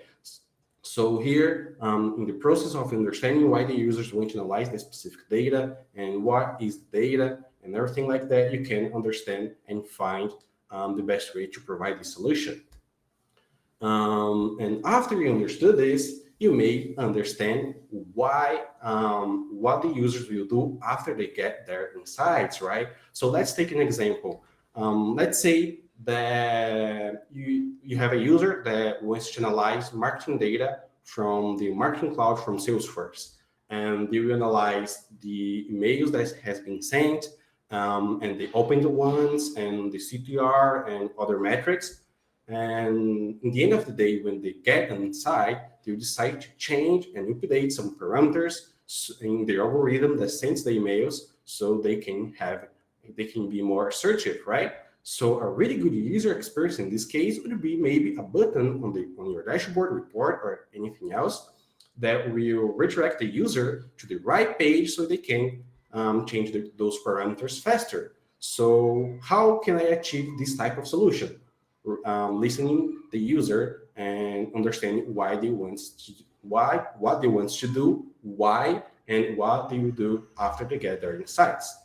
And just after that, you will start the technical part. And not even in Tableau, maybe in Tableau, you can prototype in Tableau, but now you may need to prototype your understandings and then validate with the user. And if it's not right, then recreate and validate again. And why this is so important? Because maybe you can have some sessions with the user, and the users can explain to you A, B, and C, and you may understood A, B, C, and D because you are so used to have all of these calls that you understood even more. And then in here can validate if you are going in the right direction, right? And after that, after the user finally validates your findings, you can develop technically in Tableau. So that's pretty much it. I mean, if you follow all of these steps, of course, you will improve the user experience, generally speaking. Again, we're not talking about background image only here, and also data products itself. And this is something that I really do in my daily job. Even for this project that I'm supposed to show right now, I did this. So the case was that I received some requirements, and actually I found it very interesting because I received an Excel file, and they were asking for some big numbers in a really huge table. And I mean, that's likelihood, right? Sometimes. So based on my previous deliveries, I make them be more open-minded. So yeah, they decide, all right, just give me some suggestions, and then we go from there. But that's really something that I do. And actually, in this case, I didn't prototype because I was explaining based on my previous deliveries. But yeah, I already understood the department, understood what they do in their daily job, why they want to analyze their specific data, and also what they're going to do when they get their insights, because it's very important. So I could create a really good experience for them. And now it's time to choose, right? If you choose the blue pill, thanks. That's it. That's all for today. You can see in another session. But if you choose the red pill, you're ready to unlock the matrix of background image all of the power of the background image. So I didn't create any functionality here because I just want to show you how to first change the background image of a worksheet. So now let's get started with the technical part. Here I have my worksheet 32. Whoa, I didn't rename it. My worksheet 32. And here I have a really small data source called, I'm zoom it, called red blue pill. So let's analyze the data. And here we can see that we have just 3 columns and just 2 rows. 1 column for the pill, 1 column for the X coordinate, and 1 column for the Y coordinate. And why I'm saying coordinates here? Because when we decide to change a background image, we're talking about scatter plots. And wait, but the background image isn't in the map menu? Yes, but if you analyze technically, the maps, they are kind of scatter plots, right? So if I show the header here, as we can see, we have 2 axes, the Y and the X one, and that's the same thing about maps, the longitude and latitude coordinates, right? So that's pretty much it, as simple as it seems. So now how do I change the image? So let's go and click on map menu, background image, and select the data source that is being used into this worksheet. So it's the red blue pill data source. And as you can see, we already have an image here. So let me double click on it. And here we have some parameters that we may configure. The first one is the file path or the URL of your file. So you can click on browse and select the file you want to show. And we have some other information that we need to set it up, which is the X and Y field. So that's why I have the X and Y coordinates. And the right field, it's basically the width of your image. So here we are creating everything based on the image dimension. So here, the width of my image is 1024, and the top field, it's basically the height of your image. So once you browse your file and set up the width and the height on the right and top field, just click on OK and click on OK again, and boom, your image will be changed. All right. So that's how you change the image. Well, how do I create something like this project here? And as I said, I turned a requirement that were asking just a bunch of bands and big numbers and just a huge table into something really similar to this, because this is not the real project. I mean, I cannot share the company contents, right? Because of the NDA. So, but it's very similar. So you can grow from here. And here we have some boxes for each product. So each product has a box and has some metrics in all of them, which are the prescribed, total sold, and converted. I mean, the way we could create this functionality of selecting a product and then analyzing all of the data based on that specific product could be just a parameter, right? So here we have a parameter that the user could interact with it, and then just select, as you can see here, select the product and analyze the data. So this could happen. I mean, this works, right? But let's think about how can I improve the user experience so it be easier to understand which product is being selected, and also that the data is being filtered by that specific product.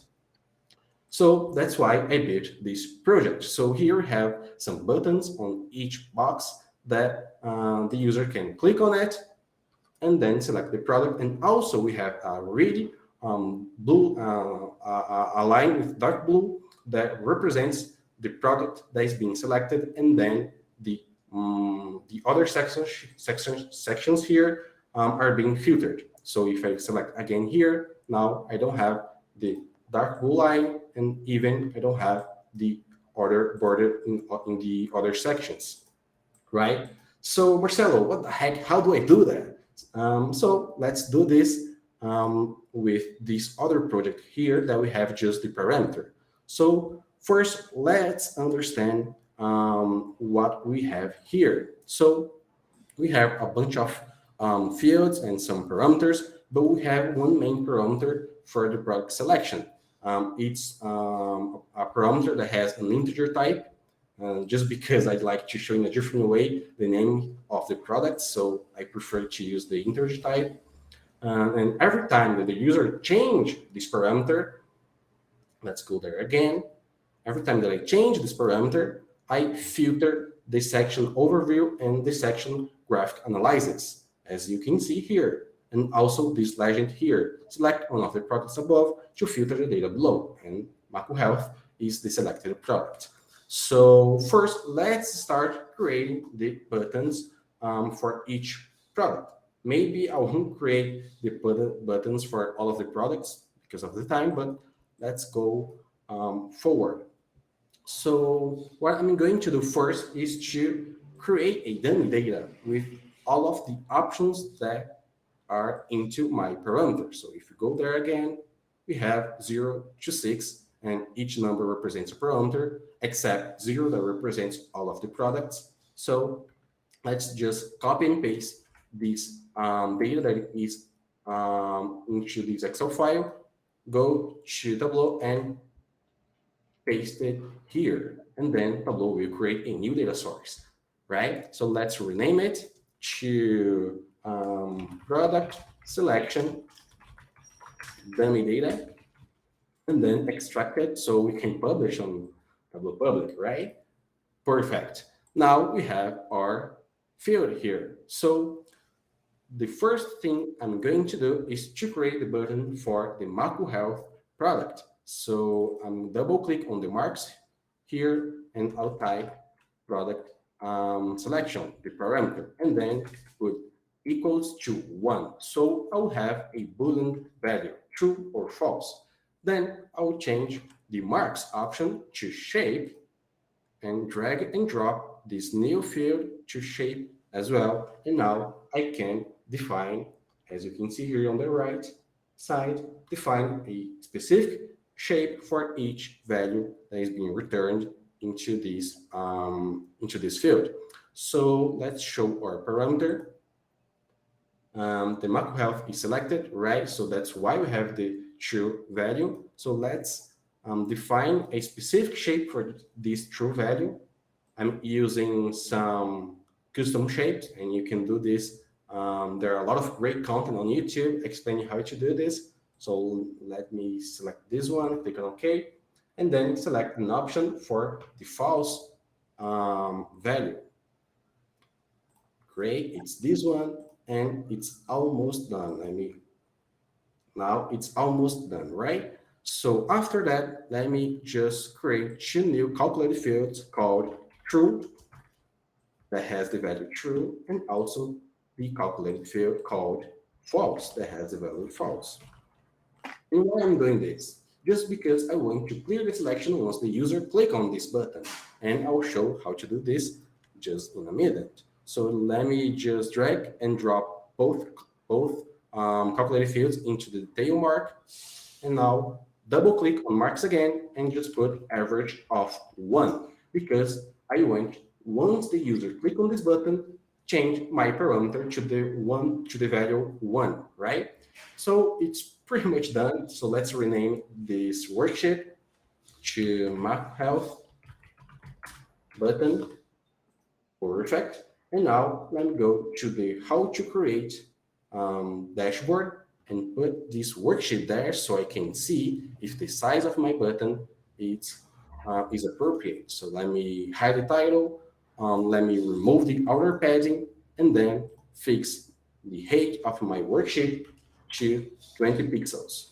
And as you can see, as you cannot see, the button is too small, right? So let me go there again and disable some tooltip options. So you won't show anything on the user mouse hover over the button. And now let me increase the size of it. I think this size will be enough. Let's check there. It's not enough, so let's increase a little bit again. Maybe now, let me check again. Not, oh wait, sorry. Yeah, now it seems to be good. So now we just need to duplicate our button to the other products. And now the second one is the Vision Edge Pro. So this will be the Vision Edge Pro button. And here on the marks pane, we just need to change the product selection equals to 1 to product selection equals to 2. And also change the average of 1 to average of 2. And boom, it's working, right? So if I change this to Vision Edge, it's showing the selected button. If I change to Macro Health, it's not showing the selected button anymore. Wait, it's not changing. Why is not changing? Yeah, it just had some delay here. So let's go to our dashboard again and just bring the button. Now we already know all of the information that I need to configure, right? Just remove the outer padding and now fix the height to 20. Perfect. Now we have 2 buttons. I won't create all of the buttons because I may extend the time too long. So I think that this would be enough for us. So what we need to do now, we just need to change our parameter once the user click on the button, right? So that's why we have this average of 1 and average of 2. So let's create our actions into our dashboard. So let me click on dashboard, then actions, then add a new action to change our parameter. And here I will just type select Macro Health, and then define the source sheet as the Macro Health button. Where is it? Here it is. The target parameter will be our product selection parameter, that specific parameter that has all of the integer values for each product, remembering 0 to 6, right? And then the source field will be the average of 1. And that's all we need to do here. Let's do the same thing for the Vision Edge product. So Vision Edge Pro, select Vision Edge Pro, and then select just the Vision Edge Pro button. And click on here, select the same parameter, and then select average of 2 now, because the number that represents this product is the number 2, right? So let me click on OK, and then OK again. And now if I click on the button, boom, it's working. Now my parameter is changing. But if you notice something very closely, the button is, the button is still selected, right? So that's why we built those calculated fields called true and false. So now we can clear the selection once the user click on it. So let's create another action. In this case, it will be a filter action. Great. Here I'll type clear selection Macro Health. You run action on select, and clearing the selection will show all values. Now the source sheet will be the macro health button, because this action will clear the selection of this button. Great. And the target sheet won't be the macro health button inside this dashboard, will be the macro health worksheet itself. So let me click here and select this worksheet. And why I'm doing this? It's because if I select just the worksheet inside this dashboard, this action won't work. So let me select the macro health. Where is it? Where is it? Here it is. The macro health worksheet itself. And finally, here in the selected fields, let me select true for the source field and false for the target field. Let me just click on OK and just check if it's working. So if I click here on select, it's clearing the selection. Perfect. But if I click on the Vision Edge Pro, the selection is still there, right? So let's do the same thing for the other button. So let me create this action, clear selection, Vision Edge Pro. Run action on select, clicking the selection will show all values, and then the source sheet will be the Vision Edge Pro button, and the target sheet will be the Vision Edge Pro button worksheet itself. So let me select it, and here will be the same thing, true and false. Click on OK, and then click on OK again. Now, every time when I interact with those buttons, it's working, changing the parameter and also clearing the selection. Amazing, isn't it? But now we need to build that beautiful line that shows which product is being selected so the user can see it easier, right? Like this line here. So how we're going to do this? Let me create just another worksheet called product selection image. And why product selection image? Because I have an image for each time their product is selected. So let's check this out in the original project. So here we have a worksheet called product selection background. Let me click on it and go into the worksheet. And we have a bunch of calculated fields here. If I click on map, background image, we can see that the menu data source is being used into this worksheet. So I'll click on this option here. And as we can see, we have all of the images that is being used in the background image on this project. So let's select macro health. The same thing, right? We have the same thing here. We browse the file, we set up the X and Y fields, and also the width and the height of our image. And also, I fixed, let me show you the header. I fixed the size of the widget here and also the height. So let's do the same thing. Let me remove this, right? Let's do the same thing in our worksheet. So let me go into our product selection, let me data source. Let me go into, let me click on map menu, background image, and then product selection. Let me add the image and browse the file. Let's start with the macro health, which is the product selection one. Great, but we didn't create the X and Y field, right? So let's go there and create those calculated fields. The X field can be 0, it doesn't matter the number, and the Y can be 0 too. And just drag and drop both to columns and rows. And now we have a scatter plot. So now we can change the background image of this scatter plot. So let's add a new image, browse the file, and select it. Now the X and Y field is already there, but we need to specify the width and the height of our image. So my advice here is to put the dimension of your image into the file name, as you can see here, because it'll be much easier for you to set it up. So the width is 1105 and the height is 326. Let me click on OK and do the same thing. And let me rename this. No, product selection one, it's okay. So let me do the same thing for the Vision Edge Pro product. Great. The parameters are the same. Cool. And now it's working, right? Amazing. So let me show my parameter and change it. Wait, it's not working. It's showing both images, right? Yeah. When we don't set up a condition, both images will be shown one above the other. So we need to create something, a condition that will switch the image once the user changes the parameter. So that's the time that we are going to unlock. Oh, sorry. Car is is playing a song really out loud here.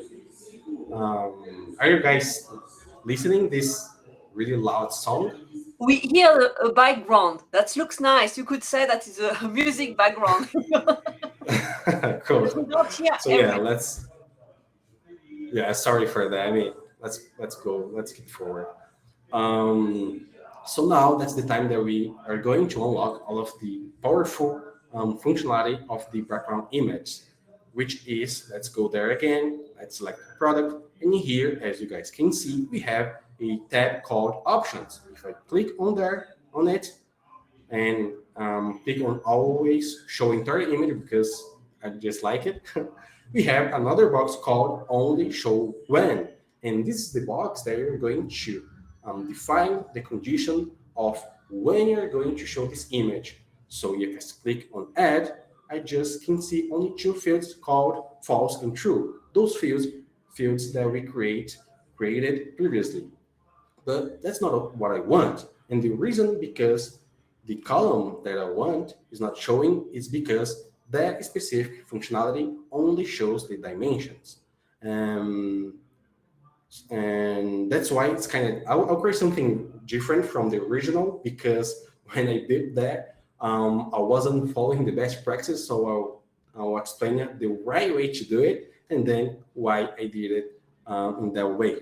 Okay. But let's right click on product image column field, sorry, and convert to dimension. So now this dimension will show on that box. So let's go there again, click on options, add, and now the product selection is here, right? Just select it, click on OK, and then select the value for this image. In your case, will be the value 1, the number 1. And just click on OK, and boom, it's not working again. And this is because, let's go to Macro Health, it's not changing anything. And this is because the Tableau cannot understand that this product is being selected because of two reasons. First one, this dimension is not into this visualization, not even in the column, rows, or even into any marks. So first, let's drag and drop this field into the detail mark. So now the image is not changing yet. And this is because we need to filter our value, right? Because as we're not filtering anything here, we're just basically showing all images one above the other. So let's drag and drop this column to the filter pane, use all value, click on the condition tab by formula, and just write our formula, which is product selection equals to product image. The selection is our parameter, right? And the image is our field that we built into the Excel file and then just copy and paste here in Tableau. Wait, I just click on the X, right? Let me do it again. So product image or field, and then product selection or parameter, and then just click on OK, and now it's working. But before we test it, let's just do the same thing for the Vision Edge option, Vision Edge image. So let's click on option, always show entire image, add product image, and then select the value 2. Then click on OK, and then click on OK again. And now, when I switch my parameter into Macro Health and Vision Edge Pro, my image is switching dynamically as well. And why this is really good to understand and export into Tableau? Because as Adrian said, a lot of times when you're working for a company, most of the times, actually, that's the likelihood, they do not follow, they are not up to date with the Tableau version. So we are in the 2023.2 version, right? But for example, if you're not using the 2022.3 version, if you're not in this version yet, you cannot use the dynamic visibility zone, which would be a functionality that you could use to replicate this functionality. So if you are using a previous one or even an older, very older one, you can use background image to switch images, all right? So let's finish this worksheet by fixing the axis. So now, just to guarantee that our image won't change the way that it's showing, and it will show in the right way, right? So again, the x-axis will be the widget, and the y-axis will be the height of our image. So let's type it here. Amazing, great. And then let's just remove the header. Cool, but we still have something that we need to do here. So first, let's remove this data point by removing the tooltip options, decreasing the size of it, and then removing the opacity. And now let's just right-click on our worksheet, click on Format, and remove the background color and some lines that it's showing here. Very smoothly, but let's remove it. Let's remove the zero line. Even though the grid's not showing, let's remove it as well. And let's remove the axis ticks and rulers. And now our background image is done, right? I mean, not for every single product, just to do not make this session too long, but yeah, it's working. Now we just need to remove these map options here. Just click on map menu, click on map options, and remove and unselect those options there. Cool. Now let's put this into our dashboard, right? So let me bring this worksheet into our visualization as a floating, and yeah, it worked as a floating, even though I'm using the tiled option. When you drag and drop a worksheet using the shift key, you change the property of your object. So let's test this out. Let's see. Here we have an element which is a text, right? Yeah, it's a text, and it's into a container, right? So it's a tiled object. But if I drag and drop using the shift key, you change to floating. That's very cool, and that's what I do really often when I'm working. So let's drag and drop our worksheet of our product selection image. Cool, it's here. And let's configure the X and Y coordinate of this object and also the widget and the height. The widget, it's already done. Amazing. I made it. And the height will be 500. Wait, but the height is not 326. Yes, but I'm just putting 500 just to guarantee my image will be on the border because as I'm using a scatter plot, the image won't be on the border if I just put the right number here, as you guys can see. So that's why I'm putting 500, even though the image height is 326. Let me just close my window. There's a lot of noise there. Cool. And let's finish by putting 275 in the X coordinate, and let's increase just 5 pixels here on the widget as well. And finally, let's set up the Y coordinate just to guarantee that it's in the right place. So it seems to be in the right place, right? But I'm not sure. So yeah, let me put this here. I think that you still have the title of the worksheet. Oh yeah, the title. That's why it's not in the right place. Thank you. So now let's change the Y coordinate to 280, and perfect. It's there, but the image it's above in all of my elements, right? So let's drag and drop this item here to below to our container. So now our container is above our image, and now I can click on all of my elements that are into my container. And let's test it. If I click on select, yeah, it's changing the image, cool. If I click there again, cool, it's changing again. And if I click again on the selected, it's happening nothing, and that's okay. In the original project, I built something that once you select on the selected button, it will disable that specific button. But that's not the case here. I won't show it, but you guys can reverse engineer the original project. It's on my portfolio on Tableau Public, and it's available for download. So just download it and have fun. And I'm also publishing this presentation as well. So that's the right way to do this, right? And it's amazing because I can do this even though I'm not using the up-to-date version of Tableau. Here I built, as I said here on the bottom, I was using the Tableau version 2022.2, so no dynamic zone used. I just used background image.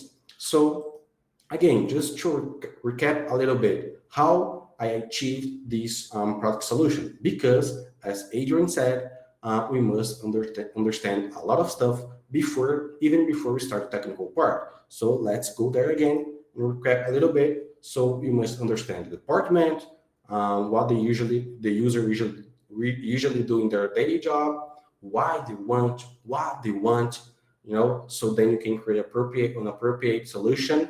And some of you guys may notice that I'm mentioning some stuff, and they are based on a lot of concepts, frameworks, and methodologies, like design thinking, 5 Ws and 2 Hs, storytelling, and a lot of that. But I'm not focused on the name of each framework and methodology and concept, because that's not the purpose here. The purpose here is to understand how we can improve the user experience, the data product, and the data solution. And if you follow these steps, you can achieve it for sure, right? And I mean, if you are working in a company that do not allow you to talk with the user, I don't know what to say, but that's sad. But yeah, I think you may need to understand a way to start talking about the user so you can provide the best solution ever. All right.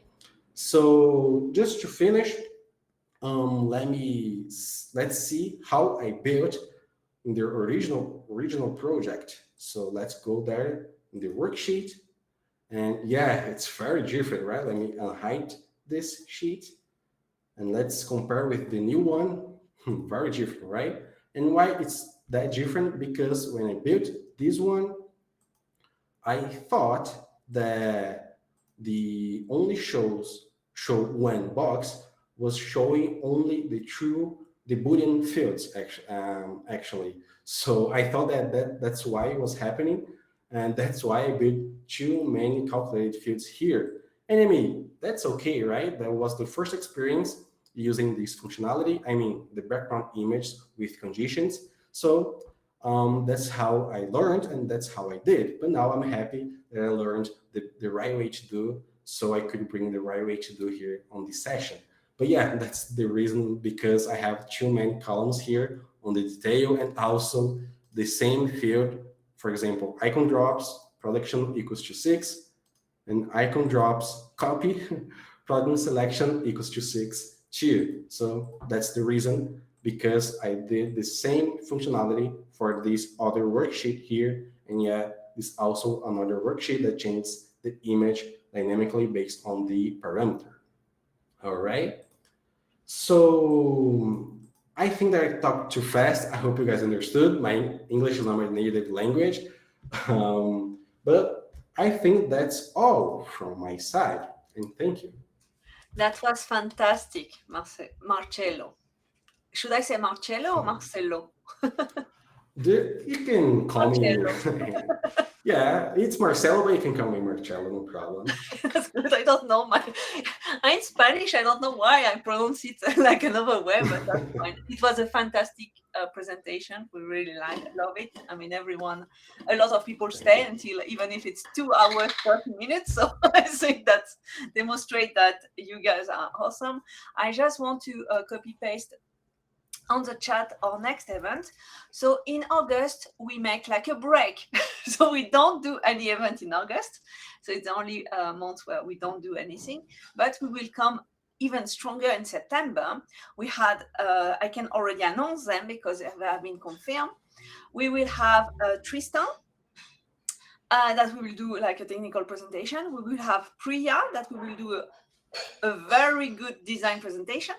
And last but not least, Andy Cotgrave said to come, and he will do like a "It Depends" talk. So we are very excited.